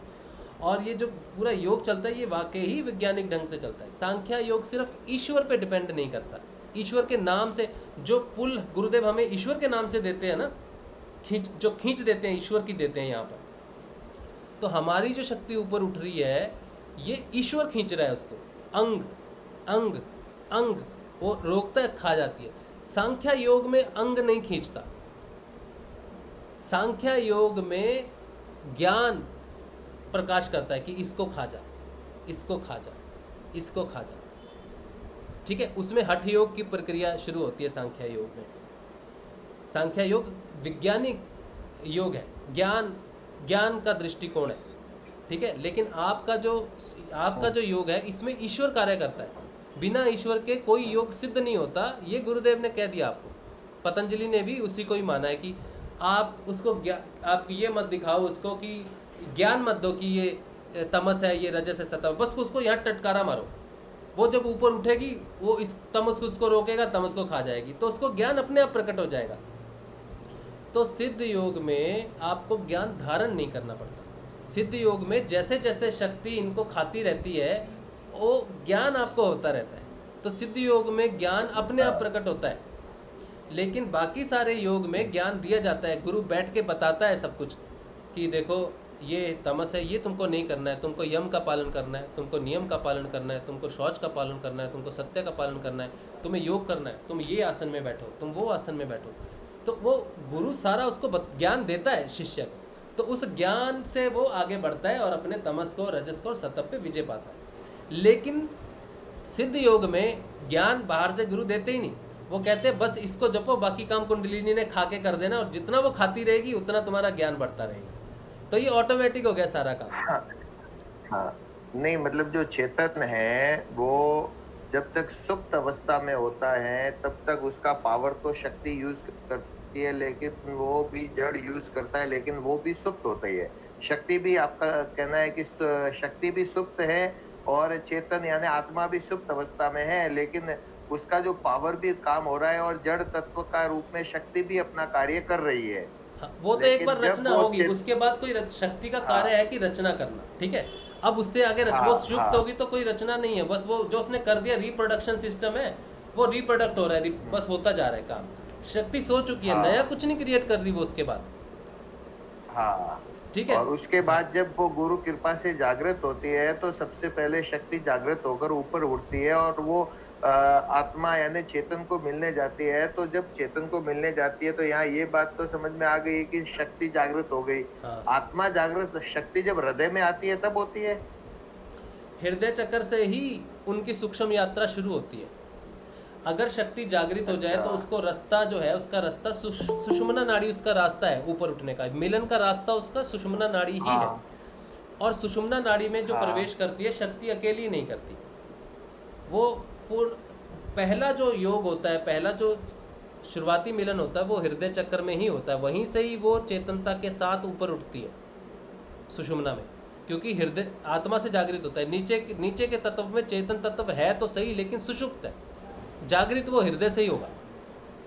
तो जब पहली बार कुंडलिनी जब आपकी जागृत हुई तो वो नीचे ही घूम रही है, चाहे वो ऊपर घूमती रहे, लेकिन उसके साथ चेतनता का ज्ञान नहीं है। उसमें शक्ति तो है चेतन की जो हमेशा से थी, सुषुप्त से वो जागृत हुई है, लेकिन ज्ञान उसको प्राप्त नहीं हुई है कि चेतना क्या है, मुझे कहाँ जाना है। नहीं, जब तक वो सुषुम्ना में प्रवेश नहीं करेगी तब तक उसको अंग का रास्ता नहीं मिलेगा, तब तक वो घूमती रहेगी इधर उधर। ठीक है। नीचे के 3 चक्र जो हैं वो जिनको हम कहते हैं ना, सुषुम्ना में प्रवेश किया, मूलाधार का किया, तो वो सूक्ष्म रूप से प्रवेश नहीं कर पाती उसमें। सुषुम्ना नाड़ी से ही आत्मा और चेतन की यात्रा शुरू होती है। ज्ञान की यात्रा सुषुम्ना से ही शुरू होती है। ठीक है। लेकिन जो लेयर, अगर आप लेयर में समझो, कुंडलिनी अगर जागृत हो भी जाए, वो सुषुम्ना में प्रवेश नहीं करे तो वो घूमती रहेगी। उठेगी तो वो आज्ञा चक्र तक, चलो सुषुम्ना में आप सूक्ष्म रूप से समझो कि ऊर्जा जागृत है, वो घूम रही है, लेकिन उसको डायरेक्शन नहीं मिलेगी, वो कुछ कर नहीं सकती जब तक कि आत्मा जागृत ना हो, जब तक चेतन जागृत ना हो। क्योंकि यात्रा जो है वो आत्मा की ही यात्रा है, वो चेतन की ही यात्रा है कि चेतन अपने आप को फुल्ली रियलाइज करे कि वो ईश्वर है। लेकिन अगर फुल्ली रियलाइज तो वो तब करेगा जब वो जागृत होगा। वो भी सुषुप्त पड़ा हुआ है यहाँ पर हृदय में, शक्ति सुषुप्त पड़ी हुई है रचना करके मूलाधार में, और चेतन जो है सुषुप्त पड़ा हुआ है हृदय में। तो जब कुंडलिनी पहले जागृत होगी तो वो हृदय चक्र में आएगी ना चेतन को लेने के लिए कि चलो भैया अभी वापिस अपने पूर्ण स्वरूप में स्थापित होंगे।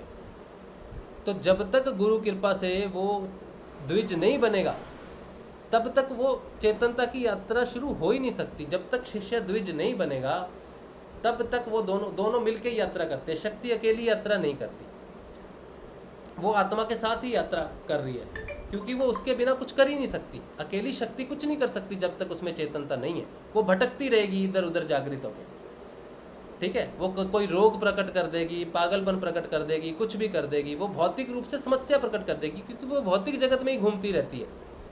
ठीक है। हमारे लिए ये शरीर भौतिक, स्थूल भौतिक है, लेकिन सूक्ष्म भौतिक भी है। तो वो जागृत होकर अगर सुषुम्ना में घुसती भी है तो वो सिर्फ इसमें ही घूमती रहेगी, सूक्ष्म भौतिक में घूमती रहेगी। और सूक्ष्म भौतिक से जो समस्याएं होंगी वो आपको स्थूल भौतिक में शुरू होंगी। पागलपन हो सकता है, उन्माद हो सकता है, कुछ बीमारी प्रकट हो सकती है, हार्ट अटैक हो सकता है, कुछ भी हो सकता है। तो उसका जो प्रभाव रहेगा वो स्थूल शरीर में दिखेगा। लेकिन जैसे ही शिष्य द्विज बनेगा, आत्मचेतन होगी, फिर ही वो जागृत होकर अपनी यात्रा जो है यहाँ तक कर सकती है। क्योंकि पहुँचना तो इसको है, शक्ति तो सिर्फ उसका एक व्हीकल है एक तरह से। तो शक्ति और चेतन दोनों। हाँ शिव भाई, समिष्ट चेतना जब हो जाती है, आत्मा समिष्ट चेतना में होती है, तो कहते हैं कि वो कुछ भी कर सकती है, पूरे ब्रह्मांड को नियंत्रित कर सकती है। तो उस स्थिति में तो वो आत्मा यानी परमात्मा हो गया, और तो वो जो काम कर रहा है वो शक्ति के द्वारा होगा। आत्मा खुद विचार तो नहीं करती है ना कि भाई किसी के यहाँ हेल्प करना है नहीं करना है। हम कहते हैं कि जो साधु सन्यासी जैसे विवेकानंद जी है तो वो समिष्ट चेतना में है, और अब हमें वो मार्गदर्शन करते हैं। तो आत्मा अगर कुछ नहीं करती है तो वो हमारा मार्गदर्शन में वो समझ में नहीं आ रहा है कि वो समिष्ट चेतना में आत्मा कुछ नहीं करती है तो वो हमारी हेल्प कैसे कर देते हैं? समिष्ट चेतना में भी जो भी कार्य कभी भी होता है, चाहे वो समिष्ट में हो चाहे विष्ट में हो, वो शक्ति ही करती है। शक्ति के बिना चेतन कुछ नहीं कर सकता। समिष्ट चेतना, आत्मा के दो भाग है। आत्मा वहां भी कुछ नहीं करती है। आत्मा वहां भी, आत्म चेतन तत्व वहां भी कुछ नहीं करता। समिष्ट में भी वो कुछ नहीं करता। समिष्ट में भी शक्ति ही कार्य करती है। जो रचनात्मक शक्ति है ना, वही कार्य करती है, लेकिन उसकी कार्य करने की शक्ति जो है वो चेतन है। समिष्ट में भी चेतन ही उसकी शक्ति है कार्य करने की, और विष्ट में भी वही है। लेकिन समिष्ट में उसको पूर्ण ज्ञान होता है कि वो शक्ति ईश्वर के अधीन, ईश्वरीय शक्ति के अधीन कार्य करती है, कि मैं स्वयं ईश्वर हूँ। नहीं, वो ज्ञान, एक मिनट, वो ज्ञान होता है वो किसको होता है? वो शक्ति को होता है या चेतन को होता है? शक्ति और चेतन की दोनों की अवस्था जहां पर होगी वो उसकी ज्ञान अवस्था है। समिष्ट चेतना जो है वो ज्ञान की पराकाष्ठा है, टॉप अवस्था है दोनों की। ठीक है, दोनों एक ही तत्व है। जब तक दोनों मिलेंगे नहीं ना, तब तक उनका ज्ञान प्रकट नहीं होता। तो वो उनका जो मिलन है हृदय चक्र में है, तो उनका ज्ञान हृदय चक्र से होगा। विशुद्धि चक्र में दोनों उठ गए तो हो गया। समिष्ट चेतना का अर्थ है कि वो पूर्ण रूप से ऊपर उठी हुई है, और उसको पूर्ण ईश्वर दो रूप में आपको नजर आ रहा है, एक क्रियात्मक रूप शक्ति में, एक चेतन रूप चेतन में। दोनों मिलते हैं तभी शक्ति कार्य कर सकती है, या कुछ भी कार्य करना है, जगत में करना है, क्रिएशन करना है, शक्ति कार्य करती है। लेकिन स्थिति होती है चेतन की। चेतन और उसकी मिलन की स्थिति कौन सी है? समिष्ट चेतना एक स्थिति है ना दोनों के मिलन की, और विशिष्ट चेतना भी दोनों के मिलन की स्थिति है। यहाँ भी शक्ति कार्य कर रही है, वहाँ भी, लेकिन यहाँ पर दोनों नीचे की स्थिति में है, क्योंकि यहाँ पे विशिष्ट चेतना है। चेतना पूरी नहीं है शक्ति के पास। समझ लो चेतना भी एक बल्ब की एक लाइट है, यहाँ पर उसको कितनी मिल रही है, वहाँ पर उसको कितनी मिल रही है। तो यहाँ पर जो उसको मिल रही है, यहाँ पे पूर्ण रूप से ईश्वर चेतन रूप में उसको पूर्ण रूप से प्राप्त है शक्ति को। यहाँ से वो कुछ भी क्रिएट कर सकती है, कुछ भी डिस्ट्रॉय कर सकती है, कुछ भी कंट्रोल कर सकती है। समिष्ट चेतना में बैठा हुआ व्यक्ति ब्रह्मांड की हर चीज़ को कंट्रोल कर सकता है। किसी मानस को कंट्रोल कर सकता है, किसी पत्थर को कंट्रोल कर सकता है, किसी भी को कर सकता है, क्योंकि यहाँ चेतन पूर्ण रूप से है। शक्ति को यहाँ पे चेतन पूर्ण रूप से मिला हुआ है। ठीक है, तो लेकिन समिष्ट चेतना जब नीचे आ जाती है, शक्ति, अब मेरे में भी शक्ति है और चेतन भी है, लेकिन मैं इस फोन को हिला नहीं सकता, क्योंकि मेरे में वो चेतन तत्व पूर्ण रूप से नहीं है। तो आप जो कह रहे हो ना कि वो शक्ति को वो कार्य करने का पावर कौन देता है, वो चेतना की ही स्थिति है एक तरह से। तो मेरे अंदर चेतना की वो स्थिति नहीं है, चेतना का वो पावर नहीं है कि मेरी शक्ति इस फोन को हिला सके। ठीक है, लेकिन अगर समिष्ट चेतना पे बैठा व्यक्ति कहे कि ये फोन यहाँ से यहाँ आ जाए, तो वो आ जाएगा, क्योंकि शक्ति वही है जो मुझ में है, उसमें भी वही शक्ति है, लेकिन चेतनता की अवस्था अलग लेकिन अलग। वो कहे, हाँ, एक मिनट राशि, वो समिष्ट चेतना में बैठा व्यक्ति कहे कि फोन यहाँ से यहाँ आ जाए, हाँ, तो वो जो कहेगा ना, वो शक्ति कहेगी, चेतन तो कहेगा नहीं। हाँ, वो तो क्रिया क्षेत्र, हाँ, वहाँ भी, हाँ, तो वो चेतन करेगा ही नहीं, नहीं करेगा। हाँ, रचनात्मक शक्ति, क्रियात्मक भाव जो भी है वो शक्ति का ही है, चेतन का नहीं है, चेतन का नहीं है। हाँ, वहाँ पे भी थॉट प्रोसेस है, संकल्प है, या कुछ भी है, वो शक्ति का ही होगा।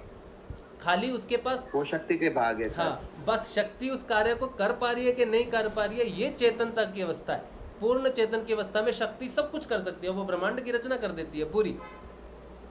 ठीक है, और जहां उसका लिंक टूटा, वो धीरे धीरे जाके सुषुप्त हो जाती है, खत्म हो जाती है, फिर उसके बाद उसकी कोई रचनात्मक शक्ति नहीं है। ठीक है, तो अगर आप वहां पर पहुंचते हो तो आपके पास पूर्ण चेतन तत्व आ गया। काम फोन से इधर उधर करना शक्ति नहीं है, विचार भी शक्ति का, सब कुछ शक्ति का।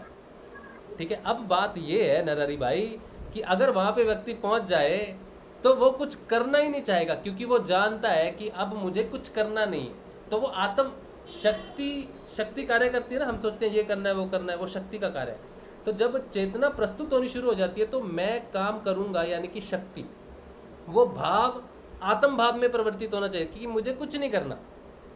तो जब वो पूर्ण रूप से यहाँ पर आ जाएगा तो इस फोन को यहाँ उठा के रखना है, ये इच्छा भी खत्म हो चुकी है उस समय। कुछ रचना करनी है वो भी खत्म हो चुका है, कुछ काम करना है वो भी खत्म करो, क्योंकि अभी स्थिति आत्म रूप में बदल चुकी है।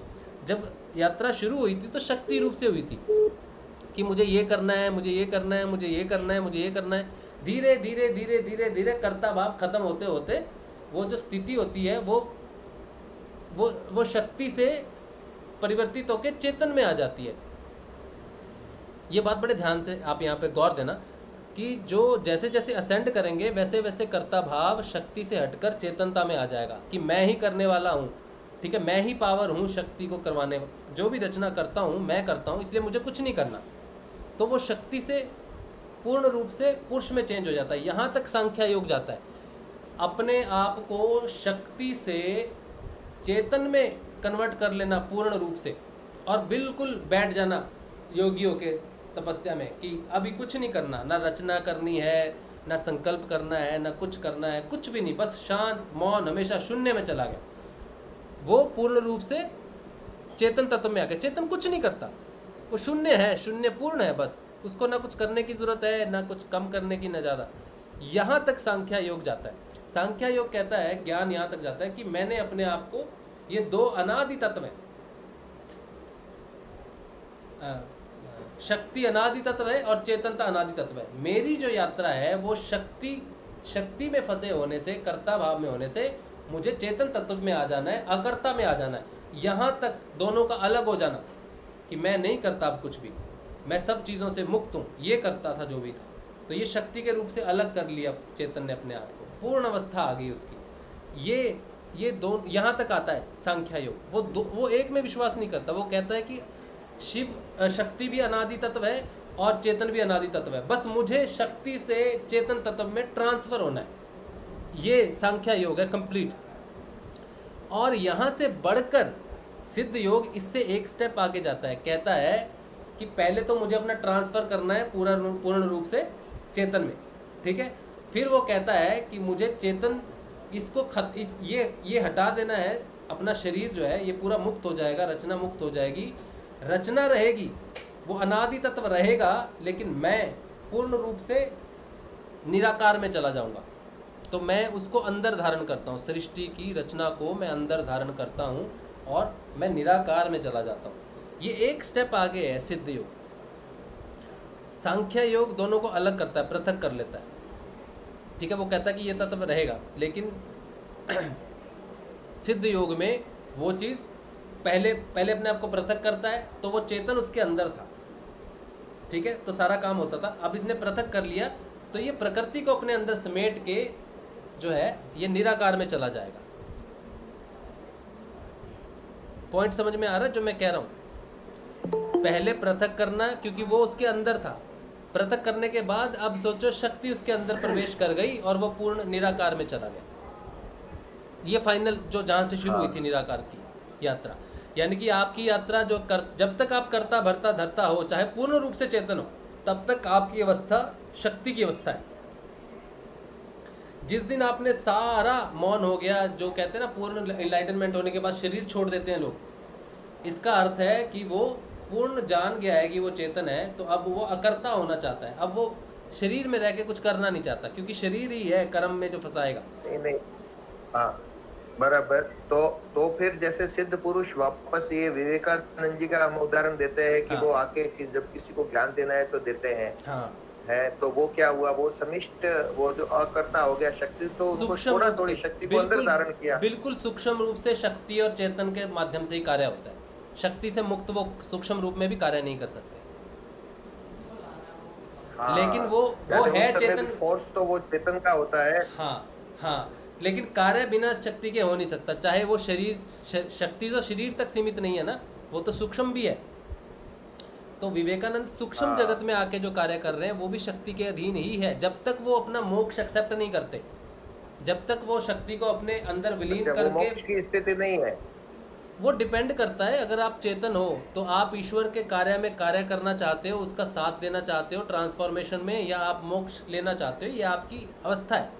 विवेकानंद ने डिसाइड किया कि मुझे मोक्ष नहीं चाहिए, मैं ईश्वर का कार्य संपन्न करना चाहता हूँ, मैं स्वयं ईश्वर हूँ, मैं अपना कार्य संपन्न करना चाहता हूँ इस रूप में। तो वो स्थिति है विवेकानंद की, ठीक है। विवेकानंद समझो मोक्ष के द्वार पे खड़े। उसके बाद अच्छा, उसके बाद शक्ति को अपने में, चेतन है वो शक्ति को अपने में विलीन करके फिर विलीन कर देता है तो मोक्ष की स्थिति हो जाती है वापस। हाँ, अभी तक तो चेतन शक्ति के बीच में रहता है तो शक्ति कार्य करती है। जब पृथक हो जाता है तो चेतन शक्ति को अपने अंदर विलीन कर लेता है, फिर कोई क्रिएशन नहीं, फिर वो निराकार हो जाता है जाके। शक्ति सारी चीजों को खाती खाती चेतन को अलग करती है। ये समझ लो कि चेतन ने बाद में शक्ति को अपने अंदर विलीन कर लिया और वो निराकार रह गया, वापस निराकार में चला गया। अब वो जो फिर से वापस व्याप्त होगा तो शक्ति और चेतन रूप में व्याप्त होगा, लेकिन दोनों का गठन रहेगा अलग अलग, जिसको समिष्ट चेतना कहा है। फिर वहां से दोनों मिक्सर शुरू होता है, मिक्सिंग होती होती होती होती हृदय चक्र में आके वो चेतन सुषुप्त होता है पूर्ण रूप से, ठीक है। और शक्ति आगे, क्योंकि चेतन तत्व उसमें है तो वो रचना कर रही है अभी भी।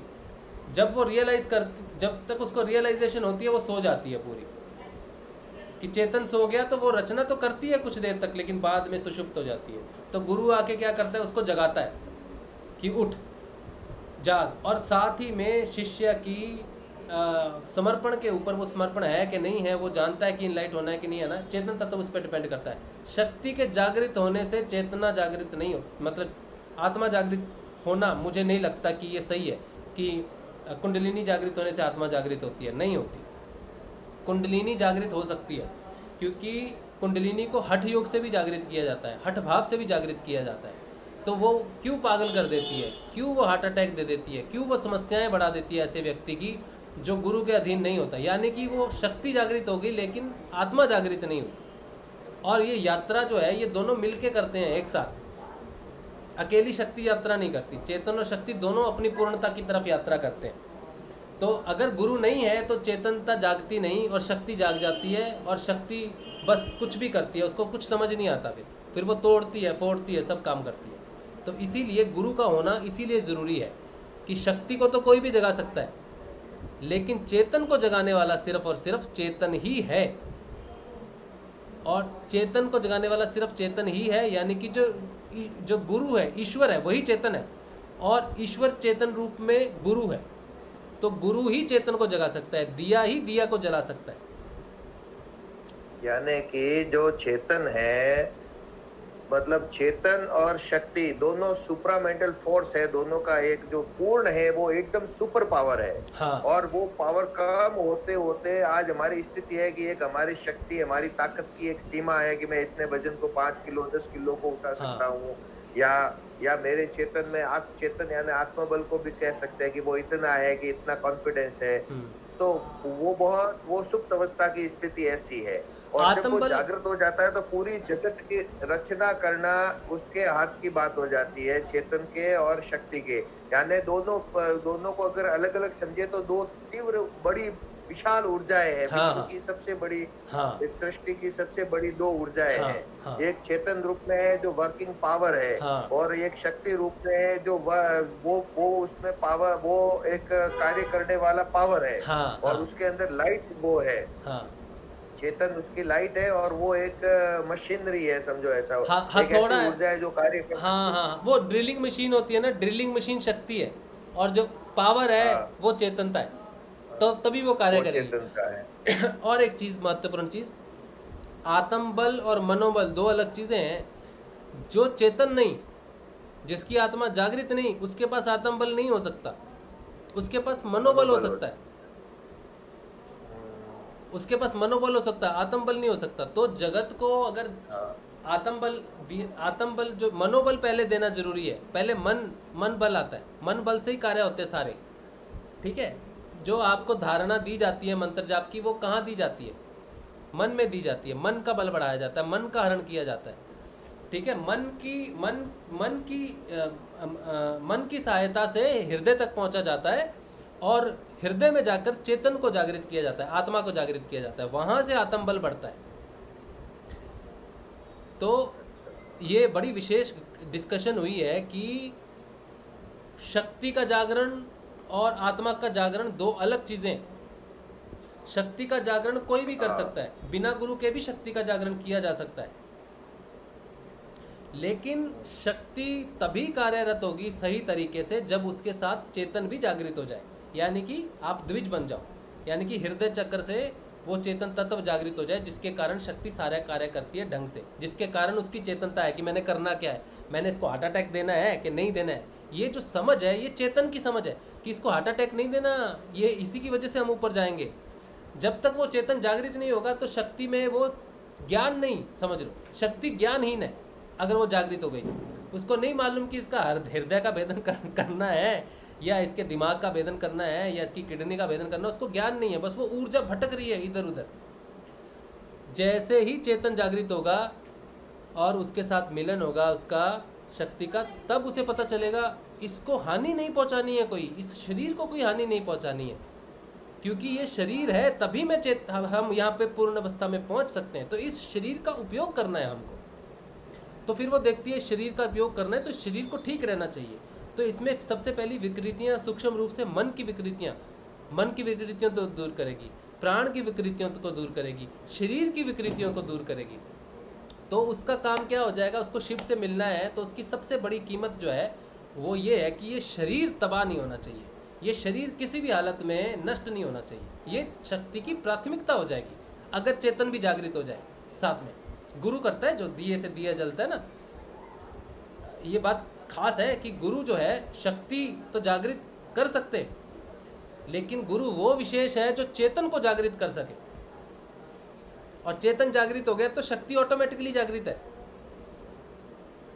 क्योंकि चेतन तो जागृत होने का अर्थ है शक्ति कहीं भी बैठी हो वो उसके अंदर चेतन रूप में है, और वो जागृत हो गया तो शक्ति कहीं भी है वो जागृत होगी ही होगी। तो गुरु का कार्य मेन यही है कि वो द्विज बनाए, लेकिन द्विज बनने के लिए शिष्य को नमस्कार करना जरूरी है, शिष्य झुकता नहीं। इसीलिए गुरु के प्रादुर्भाव से शक्ति तो जागृत हो जाती क्योंकि वो उसी का ही अंश है, लेकिन आत्मा जागृत नहीं होती, शिष्य द्विज नहीं बनता, एक भाव में नहीं आता, अपने गुरु को समर्पण नहीं करता। और जिस दिन वह समर्पण करता है उसी दिन के बाद ही उसकी यात्रा शुरू होती है, आध्यात्मिक यात्रा उसी दिन के बाद शुरू होती है जिस दिन वो द्विज बनता है। उससे पहले आध्यात्मिक यात्रा शुरू ही नहीं हो सकती, आध्यात्मिक यात्रा बिना चेतन के हो ही नहीं सकती। हम इसमें आत्मा को, चेतन को अगर जागृत सुप्त कहे तो फिर वो सुप्त तो बिल्कुल सुप्त तो नहीं कह सकते, कुछ अंश तक तो सभी जीवों में वो जागृत होता होगा चेतन, तब वो शक्ति उसका सानिध्य लेके कार्य कर सकती है। अगर वो न्यूट्रल होके चेतन रहता तो फिर वो तो मृत अवस्था हो जाएगी। चेतन का सुप्त होना यानी मृत अवस्था होना। चेतनता जो है वो इस घंटी में भी चेतन है, इस घंटी में भी चेतन है, लेकिन क्या ये क्या अवस्था है इसकी? चेतनता की अवस्था, चेतन यानी कि ज्ञान, आत्मा यानी कि ज्ञान जागृत होना कि मैं कौन हूँ, मैं चेतन हूँ। इसको घंटी को कितना भी बजाओ, इसमें हलचल है, ध्वनि है, सब कुछ कर रही है। क्यों कर रही है ये ध्वनि, क्यों कर रही है? क्योंकि इसमें चेतन है बोल के ये ध्वनि कर रही है, लेकिन इसको तुम जागृत नहीं कर सकते, इसको तुम जागृत नहीं कर सकते। जागृत सिर्फ और सिर्फ उसको गुरु ही कर सकता है और इस बॉडी में ही कर सकता है। कुत्ता बिल्ली में भी चेतन तत्व है, लेकिन उसमें कुंडलिनी जागृत करके ऊर्ध्वगमन नहीं कर सकते कुत्ता बिल्ली, ये घंटी तो बहुत दूर की बात है। तो कुत्ता बिल्ली में भी तो है ना चेतन, खाना खाना ये सब करना, जब तक उसके अंदर प्राण कहता ना ये मर गया तो उसका शरीर रचनात्मक शरीर है, शक्ति ने बनाया है, ठीक है। उसका काम करना, दौड़ना, भागना, भौंकना, खाना पीना, वो शक्ति के अधीन ही कर रहा है, उसमें चेतन तत्व जागृत नहीं हो सकता, लेकिन चेतन तत्व के कारण ही वो शक्ति सारा कार्य कर रही है। चेतनता सिर्फ और सिर्फ मनुष्य जाति में ही चेतन हो सकता है, ईश्वर सिर्फ मनुष्य में ही चेतन हो सकता है, बाकी रूप में वो सिर्फ काम करने की ऊर्जा है, लेकिन रियलाइजेशन नहीं है उसकी। सिर्फ मनुष्य शरीर में ही गुरु से पता चलता है कि मैं आत्म स्वरूप हूँ, मैं ही करता हूँ, मैं ही करने की शक्ति हूँ, मैं करता नहीं हूँ। कुत्ता बिल्ली ये सोचते हैं कि मुझे बचना है, मुझे खाना है, इसीलिए वो आपके अधीन हो जाते हैं, ठीक है। लेकिन इंसान इसीलिए सब चीज़ों को अधीन कर लेता है अपने, ठीक है, क्योंकि वो जानता है कि इससे मैं ये भी करवा लूँगा, इससे मैं ये भी करवा लूँगा, इससे मैं ये करवा लूँगा। एक्चुअली ये भाव देने वाला उसमें वो चेतनता का वो अंग है जो उसको चेतन कर सकता है, वही उसको ये भाव दे सकता है कि मैं इससे ये करवा सकता हूँ, मैं ये डेवलप करवा सकता हूँ। कुत्ता बिल्ली ये नहीं सोच सकते।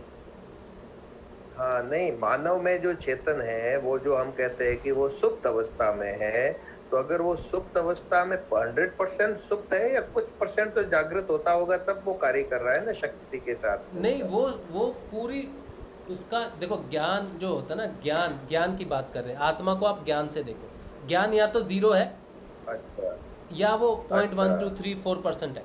वो 0.1234% तभी होगा जब वो दिया जलेगा। या तो दिया जल रहा है या बंद है। दिया तो है, आत्मा मतलब दिया तो है, लेकिन वो जल नहीं रहा। तो गुरु क्या करता है, जलता हुआ दिया आके आपके दिए को जलाता है। यहाँ से ज्ञान शुरू होता है, यहाँ से आत्मा रियलाइज शुरू करती है। वो है, उसके कारण ही सब कुछ हो रहा है, पर जीरो है।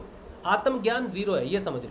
मनोबल आप में बहुत हो सकता है, मनोबल से आप दुनिया जीत सकते हो, लेकिन आत्म बल जो है वो जीरो होगा, क्योंकि आत्मा के साथ ही आत्म बल है। जब तक वो दिया जलेगा नहीं, तब तक ज्ञान प्रकट हो ही नहीं सकता।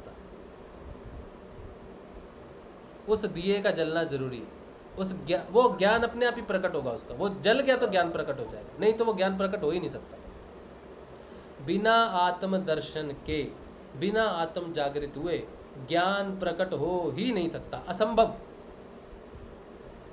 क्योंकि वो विषय ही आत्मा का है, आत्मा ही ज्ञान है, आत्मा ही ज्ञान। पूर्ण चेतना का अर्थ है कि पूर्ण ज्ञान ना। चेतना का अर्थ क्या है? पूर्ण ज्ञान। ये कहते हैं ना, ये बच्चा जो है ना, ये चेतन नहीं है, ये बच्चा थोड़ा सा मंद बुद्धि है, कहते हैं ना। तो वो ज्ञान की दृष्टिकोण से कहते हैं कि इसको कोई ज्ञान नहीं है, ये क्या कर रहा है क्या नहीं कर रहा है इसको नहीं पता। तो जो जिसको पता है वो क्या कर रहा है क्या नहीं करता, वही ज्ञान हुआ ना। तो अब ज्ञान दो प्रकार के हो गए। इसको दो तरह से डिवाइड किया है ज्ञान को, विद्या और अविद्या। दो प्रकार के, विद्या और अविद्या। हम जो पढ़ते लिखते हैं ये अविद्या में आ रहा है सारा कुछ। और जो आत्म रूप से अंदर है कि मैं कुछ नहीं पढ़ता लिखता, जो आत्म रूप में है, ठीक है, जो अपने आप को निर्लिप्त करना चाहता है, वो ज्ञान है, आंतरिक ज्ञान है, विद्या है। बाहर ये सारी चीज़ें मैं ये कर रहा हूँ, मैं ये जान रहा हूँ, मैं बहुत इंटेलिजेंट हूँ, मैंने ये अचीव किया, मैंने ज़िंदगी में सारे फ़र्ज निभाए, ये सारा चीज़ें जो है ये अविद्या का हिस्सा है, बाहरी हिस्सा है। अंदर के ज्ञान को विद्या कहते हैं, बाहर के ज्ञान को अविद्या कहते हैं। अविद्या इसलिए कहते हैं कि वो नष्ट हो जाती है, विद्या कभी नष्ट नहीं होती। तो आत्म जो है वो ज्ञान का सब्जेक्ट है। ज्ञान और आत्म एक ही चीज़ है, ये समझ लो आप। प्रकाश ही ज्ञान है, दिए का जलना, प्रकाश का होना एक ही बात है। लेकिन उसका प्रकाश कितना है ये डिपेंड करता है उस शक्ति की स्थिति पे, कि शक्ति रचनात्मक तौर पे कहाँ पर है। तो रचनात्मक तौर पे वो जहाँ पर होगी, चेतन का उतना ही ज्ञान होगा। तो अगर रचनात्मक शक्ति ऊपर उठ जाती है, कुंडलिनी कहते हैं ना, ये बंद लग गया तो कुंडलिनी ऊपर उठ गई, ये बंद लग गया तो ऊपर उठ गई, यहाँ से उठ गई तो बंद लग गया। यहाँ पर गुरुदेव कहते हैं पूर्ण कुंभक लग गया तो झटके से ऊपर उठ जाएगी। तो ये ऊपर उठने का अर्थ है जहाँ जहाँ शक्ति जाएगी उतना ही ज्ञान आपको होगा।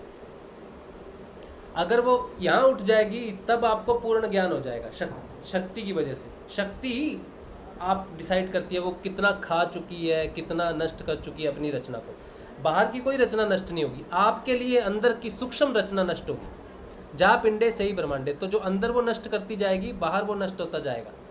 आज मुझे पिज्ज़ा खाना बहुत पसंद है, अंदर उसने वो लस्ट खत्म कर दी, तो बाहर का पिज्ज़ा हमेशा के लिए ख़त्म हो गया। अंदर उसने चिकन मटन या इस चीज़ की वृत्ति को नष्ट कर दिया, तो बाहर का जो चिकन मटन है इसकी तृप्ति खत्म हो जाएगी। तो वो अंदर चीज़ों को खाती रहेगी, बाहर आपके लिए सृष्टि रहते हुए भी विलीन हो जाएगी। तो सृष्टि सब रहेगी पूरी, लेकिन आपके अंदर जो ब्रह्मांड है ना, वो सारा खा जाएगी वो।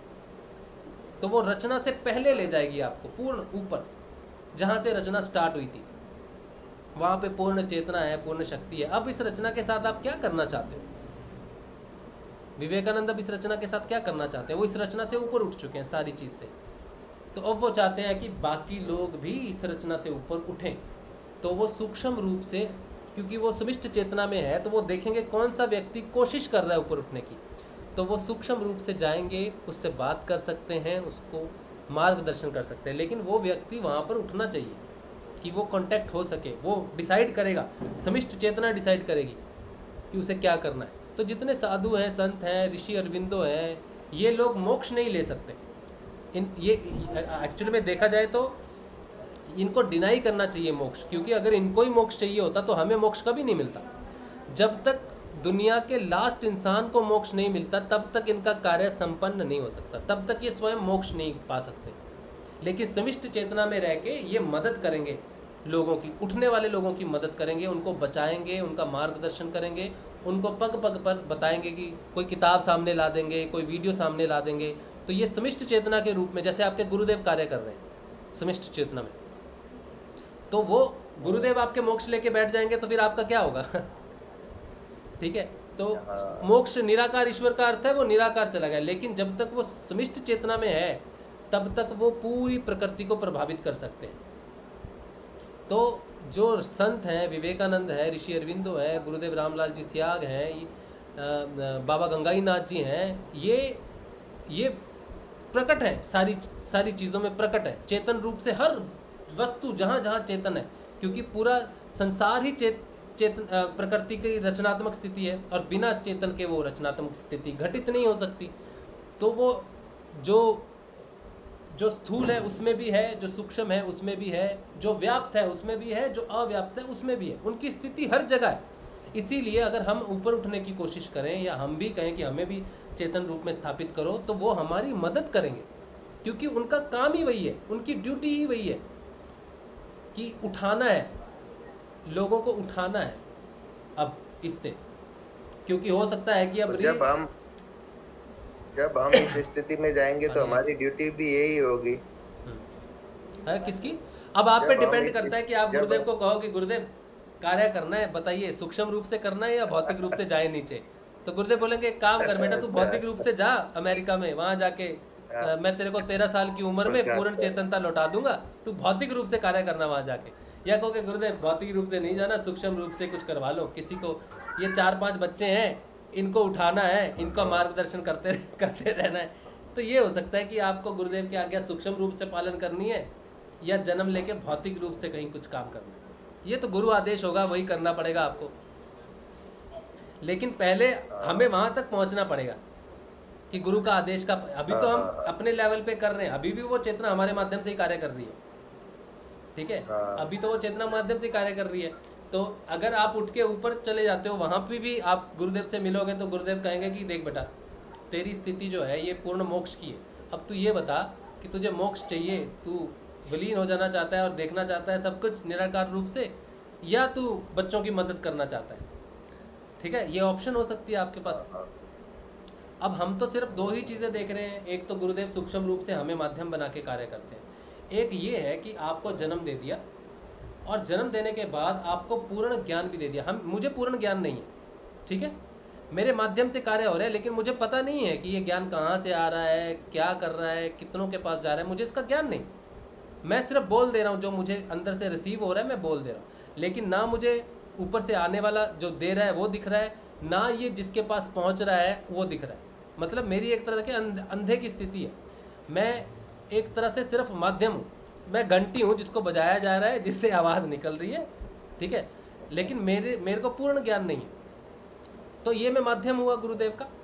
लेकिन हो सकता है कि पूर्ण होने के बाद जब वापस जन्म लें तो मैं राजशिव होकर अगर बैठूं और मुझे इस बात का पूर्ण ज्ञान हो कि वो ईश्वर कहाँ बैठा है, कहाँ पर नरहरि भाई बैठा है, उसके आजू बाजू जो कुर्सियाँ पड़ी हैं उसका कलर क्या है, मुझे बैठे बैठे हर चीज़ का अगर ज्ञान हो, वो भी एक अवस्था है, जैसे ऋषि अरविंदो की अवस्था, गुरुदेव की अवस्था, ठीक है। तो ऋषि अरविंदो की एक मैं बताता हूँ आपको, वैसे ये टॉपिक बहुत लंबा है जो अभी मैं बताना चाहता हूँ, लेकिन ये समझ लो कि पूर्ण रूप से शरीर में रहना और पूर्ण रूप से चेतन भी हो जाना, ये भी एक स्थिति है। या तो इसी जन्म में आपको मिल जाएगी वो मोक्ष, जिसे कहते हैं ना जीते जी मोक्ष मिल जाना, वो स्थिति है। अब ऋषि अरविंदो को जब वो मोक्ष प्राप्त हुआ, उसके बाद भी वो इस शरीर में रहे बहुत समय तक रहे, और उनके शरीर का प्रभाव इतना था कि एक जगह ये एक वाक्य आता है, श्री माँ क्या कहती हैं कि बाहर तूफान आ रहा था, पौंडीचेरी में जब तूफान आता था तो इतनी ज़ोर से आता था कि जो खिड़कियां दरवाजे होते थे वो टूट जाते थे, तो उनको रोकने के लिए बांस के डंडे लगाए जाते थे कि वो तूफान की वजह से टूटे ना। तो उन्होंने सारा इंतजाम किया, जहाँ जहाँ पे खिड़कियाँ थी वो तूफान से उन्होंने बंदोबस्त किया। अब बारी आई कि ऋषि अरविंदो के रूम में भी जाएं और वो खिड़कियाँ को जो है वो बंद करें ताकि तूफान और बारिश अंदर ना घुसे। तो श्री माँ जब श्री अरविंदो के कमरे में गई तो उन्होंने देखा कि खिड़कियाँ सब खुली हैं, लेकिन बारिश की एक बूंद भी ऋषि अरविंदो के कमरे में नहीं आ रही, तूफान का एक झोंका भी ऋषि अरविंदो के रूम में नहीं आ रहा। ये बात सच, ये जागृत बात है। अब आप ये सोचो कि ऋषि अरविंदो जो जागृत हैं उनका अधिकार क्षेत्र देखो कि वो तूफान जो है, वो प्रकृति जो है उनके रूम में एंटर नहीं कर पा रही क्योंकि वो कोई काम कर रहे हैं। ये स्थिति थी ऋषि अरविंदो की जागृत। तो ये कौन हुआ? ऐसा कौन व्यक्ति हो सकता है? समिष्ट चेतना में, समिष्ट चेतना पे जिसका पूर्ण अधिकार हो, बारिश पे, हवा पे जिसका पूर्ण अधिकार हो, वही हो सकता है कि ये नहीं ये अभी अंदर नहीं आना, बाहर ही रहो। जिसकी इच्छा के बिना हवा भी एंटर ना कर पाए, वो तो कृष्ण ही हो सकता है। इसीलिए श्री अरविंदो को कृष्ण के रूप में ही देखा जाता है, इसीलिए उन्हें श्री अरविंदो कहा जाता है। मेरे सामने जब श्री का अर्थ प्रकट हुआ था ना, मुझे आज भी याद है, पहले मैं जय गुरुदेव ही लिखता था। जब मुझसे पूछा जाता था तुम श्री गुरुदेव क्यों लिखते हो, नए आ गए हो बड़े, उस दिन मुझे यही हुआ था कि श्री गुरुदेव जो है ना वो स्वयं कृष्ण है, और कृष्ण को तो कृष्ण नहीं कहते, उनको तो श्री कृष्ण कहते हैं। तो मेरे गुरुदेव अगर कृष्ण है तो मैं उनको गुरुदेव क्यों कहूँ, मैं उनको श्री गुरुदेव क्यों ना कहूँ? तो मैं उनको श्री गुरुदेव इसलिए कहना शुरू किया कि मैं अपने गुरुदेव में भी अपने कृष्ण को देखता हूँ। ठीक है, वहाँ पर मेरे मन में एक घटित हुई थी लाइन, जो मेरा व्हाट्सएप स्टेटस हमेशा वही रहता है। वो लाइन है कि मीरा दीवानी, हाँ, एक मीरा दीवानी एक मैं, वो कृष्ण की, मैं श्री गुरुदेव का। तो ये बात वही थी कि वो कृष्ण श्री कृष्ण को देख रही थी और मैं अपने गुरुदेव में ही अपने श्री कृष्ण को देख रहा था। मैं मीरा के बराबर नहीं, मैं उनका नाखून भी नहीं। ठीक है, मैंने सिर्फ भावनात्मक कहा कि वो कृष्ण को कृष्ण में देख रही हैं और मैं अपने कृष्ण को अपने गुरु में देख रहा हूँ। मैं और मीरा समान नहीं, वहाँ पे समानता नहीं मैंने शो करने की कोशिश की। मैंने वहाँ अपने जो मुझे मिला है, मुझे जो दर्शन हुआ है ना प्रभु श्री कृष्ण का श्री गुरुदेव में, मैंने उसको रखने की कोशिश की है। अब ये ज्ञान की दृष्टि है कि कोई उसको पढ़े तो अपने ज्ञान की तुलना से ये देख सकता है कि मैंने अपनी तुलना मीरा से की है। लेकिन अगर वो पूर्ण रूप से ज्ञान धारण करे तो वो ये देख सकता है कि मीरा ने जो कृष्ण में देखा वो इसने अपने गुरुदेव में देखा। तो इनमें और मीरा में कोई भेद, इनमें और मीरा में कोई परस्पर कोई कंपटीशन नहीं है, बल्कि सिर्फ एक सोच है कि एक शिष्य अपने गुरु में देखता है और एक भक्त अपने भगवान में देखता है। तो मैं शिष्य के रूप में अपने गुरुदेव में अपने भगवान को देख रहा हूँ, श्री कृष्ण को देख रहा हूँ, इसीलिए वो मेरे लिए श्री गुरुदेव है। और जो लोग अरविंदो को श्री अरविंदो कहते हैं वो भी उसमें कृष्ण को देख के ही कहते हैं, इसीलिए वो कृष्ण की चेतना है श्री अरविंदो। इसीलिए वो समिष्ट चेतना जो है पूर्ण चेतन अवस्था में है, साक्षात नीचे। आपने कल कहा था, मैंने प्रश्न किया था कि दो अंदर कौन बात करते हैं, तो आपने बताया था विद्या और अविद्या।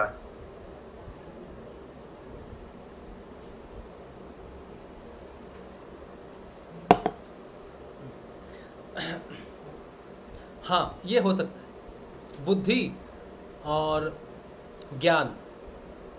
तो अंदर का जो विषय है बुद्धि का विषय नहीं है। तो बुद्धि में विचार हैं, बुद्धि में संकल्प हैं, बुद्धि में वितर्क हैं, बुद्धि में याददाश्त है, स्मृति है, सारी चीज़ें, पढ़ाई लिखाई है। तो वो मुझे कह सकते हैं ना, किस गुरु के पीछे पड़ा हुआ है यार तू? मैं बोल नहीं रहा हूँ, मैं सोच रहा हूँ किस गुरु के पीछे पड़ा हुआ है यार, गुरु तो भरे पड़े हैं। तो ये कौन बात कर रहा है? बात तो अंदर ही चल रही है, लेकिन कौन कर रहा है? बुद्धि। अब वो अंदर से दूसरी आवाज़ आती है, नहीं ये गुरु वैसे नहीं है भाई, ये इन्होंने मुझ में बदलाव लाया, मैं अपना बदलाव महसूस कर सकता हूँ। तो अंदर से जो वितर्क चल रहा है, आप इसको भी बुद्धि का ही कह सकते हैं। ये दोनों ही रूप बुद्धि के ही हैं, बस एक परिवर्तित बुद्धि है। ठीक है, एक ज्ञान के प्रभाव में है और एक अविद्या के प्रभाव में है। दोनों एक ही हैं। बुद्धि की ही सोच सिर्फ बुद्धि की ही हो सकती है, लेकिन वो राशि भाई इसमें तो बिल्कुल विपरीत होता है, बिल्कुल एंटी होते हैं विचार, एक दूसरे से बिल्कुल ही अलग होते हैं ना। मैं वही तो कह रहा हूँ ना, विचार और वितर्क, विचार की नेक्स्ट स्थिति है वितर्क। विचार में सिर्फ विचार आते हैं, वितर्क में विचार के साथ साथ दूसरी तरफ से भी विचार आते हैं। जो आप कह रहे हो ना, दो विचार आ रहे हैं अंदर बाहर से, ये वितर्क है। तर्क वितर्क होता है ना, तर्क वितर्क, तर्क वितर्क, तो दो है, विचार एक ही है, आ जाता है, बस आ गया विचार आया भाई आज पार्टी होगी, ठीक है, लेकिन उसके विपरीत विचार हो जाए, पैसे तो है नहीं भाई, पार्टी कहाँ से करेगा, ये वितर्क हो गया। तो दो चीजें होगी, लेकिन सोचने वाली बुद्धि तो एक ही है ना, आज पार्टी होगी भाई, फिर उसने सोचा यार पैसे तो है नहीं, तो विचार भी उसने दिया और वितर्क भी उसने दिया, तर्क भी उसने दिया, ठीक है। तो दो आवाजें जो है दोनों बुद्धि की हैं, लेकिन एक बुद्धि वो है जो अविद्या के प्रभाव में है, मतलब संसार के प्रभाव में है, और एक वो है जो विद्या के प्रभाव में है, जो ज्ञान के प्रभाव में है। तो ज्ञान धीरे धीरे टेक ओवर कर लेगा, फिर एक ही आवाज रह जाएगी, ठीक है, फिर एक ही आवाज रह जाएगी। तो डिप्रेशन और टेंशन का कारण यही बनते हैं। हाँ, डिप्रेशन का कारण है सोच, विचार ही डिप्रेशन है, वही सोच बुद्धि की, हाँ बुद्धि की सोच, हाँ उसी का ही तो परिवर्तन होता है ना मन में, झगड़ना। हाँ बिल्कुल बिल्कुल। अभी क्या है ना, मन जो है ये बुद्धि जो है, चित्त जो है ना, चित्त को ही बुद्धि कहते हैं एक्चुअली, चित्त को ही लार्ज स्केल पे चित्त को ही बुद्धि कहते हैं। लेकिन अगर इसका खंडन किया जाए ना, सूक्ष्म रूप से देखा जाए, तो चित्त और बुद्धि समान नहीं हो सकते, ठीक है। क्यों? अच्छा। क्योंकि चित्त जो है एक मन तत्व है ना, मन है जो, मन कहता है मैं आज उदास हूं, लेकिन बुद्धि तो कभी उदास नहीं हो सकती, नहीं। तो मन प्रभाव में है, किसके प्रभाव में आया? कर्मों के प्रभाव में आया, क्योंकि पुराना कर्म है लेकिन मुझे उसका ज्ञान नहीं है। तो मन का उदास होना, मन का खुश होना, ये किसके अधीन हुआ? चित्त के अधीन हुआ, बुद्धि के नहीं। अगर बुद्धि के अधीन होता तो इंटेलिजेंट व्यक्ति तो कभी उदास ही नहीं होता। इंटेलिजेंट व्यक्ति, पढ़ा लिखा व्यक्ति, जो चतुर है, चालाक है, वो तो कभी मायूस हो ही नहीं सकता, वो तो कभी डिप्रेशन में जा ही नहीं सकता। लेकिन बड़े बड़े लोग जो हैं वो भी डिप्रेशन में, पढ़े लिखे साइंटिस्ट भी डिप्रेशन में चले जाते हैं। तो डिप्रेशन में जाने वाला मन है, यानी कि मन जो है वो किसके अधीन है? चित्त के अधीन है। और बुद्धि जो है ये भी चित्त के अधीन है। अब होता ये है कि मन जो है वो नीचे, जो बुद्धि है, मन में अगर डिप्रेशन आ भी जाए तो बुद्धि उसकी हेल्प नहीं कर पाती, क्योंकि बुद्धि का उस पर पूर्ण रूप से नियंत्रण नहीं होता, ठीक है। इसीलिए मन क्या है, बुद्धि में कोई रूपांतरण नहीं करता, क्योंकि वो चित्त के अधीन है। जब गुरु मन को हरण करता है ना, मन को हरण करता है तो वो जागृत होता है ना, तो वो चित्त को डिनाई करता है, मतलब चित्त को डिनाई करना शुरू करता है, कर्मों को डिनाई करना शुरू करता है, कर्मों के अधीन होने वाले प्रभाव को डिनाई करना शुरू करता है कि मैं तो कर्म नहीं किया, मुझे क्यों ये उदासी, ये कर्म का प्रभाव मुझ पे क्यों आ रहा है। उसे ये पता नहीं है कि किस कर्म का प्रभाव है, लेकिन अंतर मन से वो जब जागृत होता है तो कर्मों का प्रभाव वो अपने ऊपर लेता नहीं, उसको दिखता है डिप्रेशन आता हुआ। अगर वो जागृत नहीं है, गुरु के अधीन नहीं है, तो उसको डिप्रेशन कहाँ से आ रहा है पता नहीं चलता, उसका सोल्यूशन नहीं, उसको गोलियां दे दे के डॉक्टर करता है काम। लेकिन जब वो जागृत हो जाता है तो अब भी उसको पता नहीं चलता कौन से कर्म के कारण वो डिप्रेस है, लेकिन वो डिनाई करता है डिप्रेशन को कि मुझे फल ही नहीं चाहिए, किस कर्म का है ये डिपेंड नहीं करता, लेकिन मुझे डिप्रेशन चाहिए नहीं। तो वो डिनाई करना शुरू करता है इफेक्ट को, कर्मों के, कर्म प्रारब्ध को डिनाई करना शुरू कर देता है, ठीक है। तो धीरे धीरे धीरे धीरे जब वो डिनाई करना शुरू कर देता है तो चित्त और प्रभावित होना शुरू होता है। तो फिर वो चित्त को दृष्टा भाव उसमें यही प्रकट होता है, वो अपने चित्त से आने वाले कर्म प्रारब्ध के प्रभाव को जो उसके ऊपर पड़ता है वो उसको डिनाई इसलिए कर रहा है कि वो जानता है कि ये गलत है, मैं क्यों उदास हूँ, मैं तो एक यात्रा पे हूँ, ये यात्रा मेरी कमज़ोर कर रहा है, ये सोच मेरी यात्रा कमज़ोर कर रही है। तो वो इस सोच को देखना शुरू कर देता है, क्योंकि वो आत्म चेतन रूप जो है वो मन से ही अपना सारा कार्य करता है, परिवर्तन सारा मन का काम चलता है। जब तक वो नीचे के 3 चक्रों में है तब तक मन बड़ा विशेष है। उसके बाद आत्म जागृत होती है, आत्म बल जो जागृत होता है वो बढ़ना शुरू होता है, आत्म बल से फिर मनोबल बढ़ना शुरू होता है। पहले तो मनोबल, काफ़ी समय तक आपको मनोबल के सहारे आना पड़ता है, मन में जाप करो, कोशिश करो, ये आपका मनोबल है। आत्म बल में आपको बाहर से फोर्स की ज़रूरत नहीं पड़ती, भाई तुमको नाम जप करना है, क्या करना है, ये करना है, वो करना है। आत्म बल स्वयं स्वचलित ऊर्जा है, मनोबल को धक्का देना पड़ता है, मनोबल बढ़ाना पड़ता है।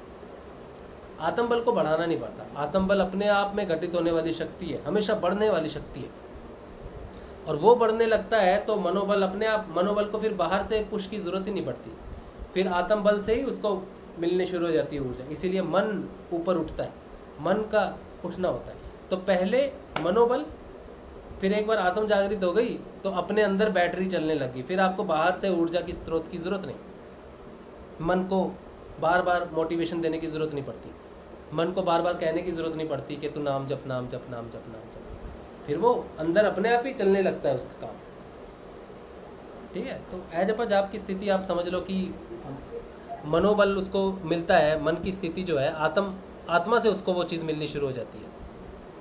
ठीक है, लेकिन बात ये है कि आत्मा की स्थिति क्या है, जागृति की अवस्था क्या है। वैसे इस बात को मैं कंफर्म नहीं कर सकता कि जपा जाप आत्म बल की वजह से चल रहा है, नहीं, मनोबल की वजह से भी जपा जाप चल सकता है, क्योंकि जपा जाप लगने के बाद भी आत्मा जागृत नहीं होती, और अगर आत्मा जागृत नहीं है तो आत्म बल नहीं मिल सकता। लेकिन इधर जपा जाप लगा हुआ है, यानी कि जपा जाप आत्म बल पे डिपेंड नहीं करता। हाँ, उसको नाद की स्थिति जो प्रकट हो सकती है वो जरूर हो सकती है, और नाद को भी आप कंफर्म नहीं कर सकते कि आत्मा जागृत हो गई है इसलिए नाद सुनाई दे रहा है, ये भी कंफर्म नहीं कर सकते। नाद भी सुनाई दे सकता है, तो नाद तो हृदय चक्र में आने पर ही चेतना को नहीं, हृदय चक्र से पहले शुरू होगा नाद, पहले शुरू होगा हृदय चक्र से, हृदय चक्र में प्रवेश से पहले शुरू होगा। हृदय चक्र से पहले शुरू होगा। लोग द्वैतवाद में रहते हैं ना, द्वैतवाद में उनको भी नाद सुनाई देता है। ठीक है, लेकिन आत्मा का प्रकट हो जाने का अर्थ है कि आपका अपने आप ही सब बाहर से द्वैतवाद छूटने लग जाएगा, पूजा पाठ में मन ही नहीं लगेगा। आपके अंदर अगर आत्मा जागृत होगी ना तो शिव की पूजा बाहर कर नहीं पाओगे, कृष्ण की पूजा बाहर कर नहीं पाओगे। बिल्कुल, क्योंकि जो स्वयं ईश्वर अंदर बैठा है उसको छोड़ के आप बाहर पूजा नहीं कर सकते किसी को। सब में वो एक ही दिखेगा तो अंदर बैठे हैं। हाँ, वो अंदर बैठा है, बाहर से मुझे लाभ नहीं, इच्छा ही नहीं करेगी बाहर उसको पूजने की, क्योंकि अंदर वाला ज्यादा अट्रैक्टिव है। इसीलिए गुरुदेव कहते हैं ना, अपने आप छूट जाएगा, तुम करते रहो जो करना है, पूजा पाठ कर लो, जो करना है करते रहो। तो उनको पता है जब अंदर का आत्म जागृत हो जाएगा, अंदर का ईश्वर जागृत हो जाएगा, तो बाहर के ईश्वर में मन नहीं लगेगा। बड़ा साइंटिफिक गुरुदेव ने बड़ी तगड़ी तगड़ी चीज़ें कही हैं, लेकिन हमें तब समझ में आएंगी जब हम उन चीज़ों को धारण करेंगे, उन चीज़ों तक पहुँचेंगे।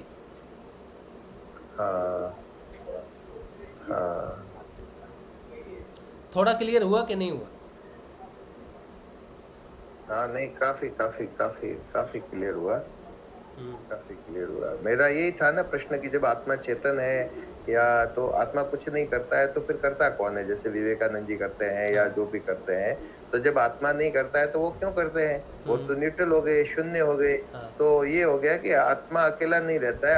आत्मा का तात्पर्य है शिव और शक्ति दोनों मिलने, दोनों का एक रूप होना आत्मा है। उसके अंदर शक्ति भी है और शिव भी है। उसी को हम आत्मा कहेंगे। उसके अंदर वर्किंग पावर करने की शक्ति भी है और चेतन भी है। तो आत्मा में शिव और शक्ति दोनों है। महाक्रिएशन जो आप कहते हैं वो है आत्मा है। मैंने सुना नहीं था। वही आत्मा हुआ ना, जब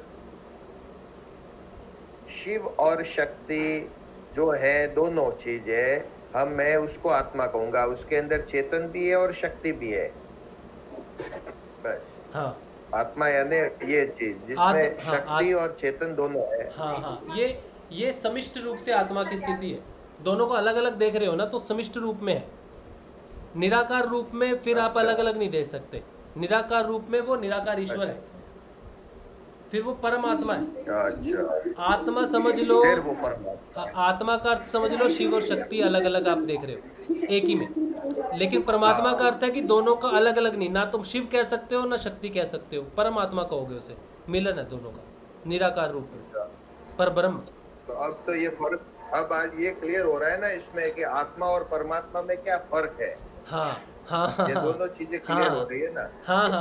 आत्मा और परमात्मा में जो फर्क है वो स्पष्ट हो रहा है। हाँ, ये हाँ, आत्मा है, इसका मतलब शिव और शक्ति का मिलन जो स्वरूप है, हाँ, अर्धनारीश्वर जो स्वरूप है, हाँ, वो समझ सकते हैं कि वो एक जागृत आत्मा है, हाँ, हाँ, वो हाँ, एक समिष्ट चेतना है। हाँ, हाँ, और जो परमात्मा है वो समिष्ट चेतना के ऊपर की स्थिति, जब वो आत्मा पूर्ण रूप से मोक्ष में शून्य में चली जाती है, हाँ, तब वो परमात्मा का स्वरूप है।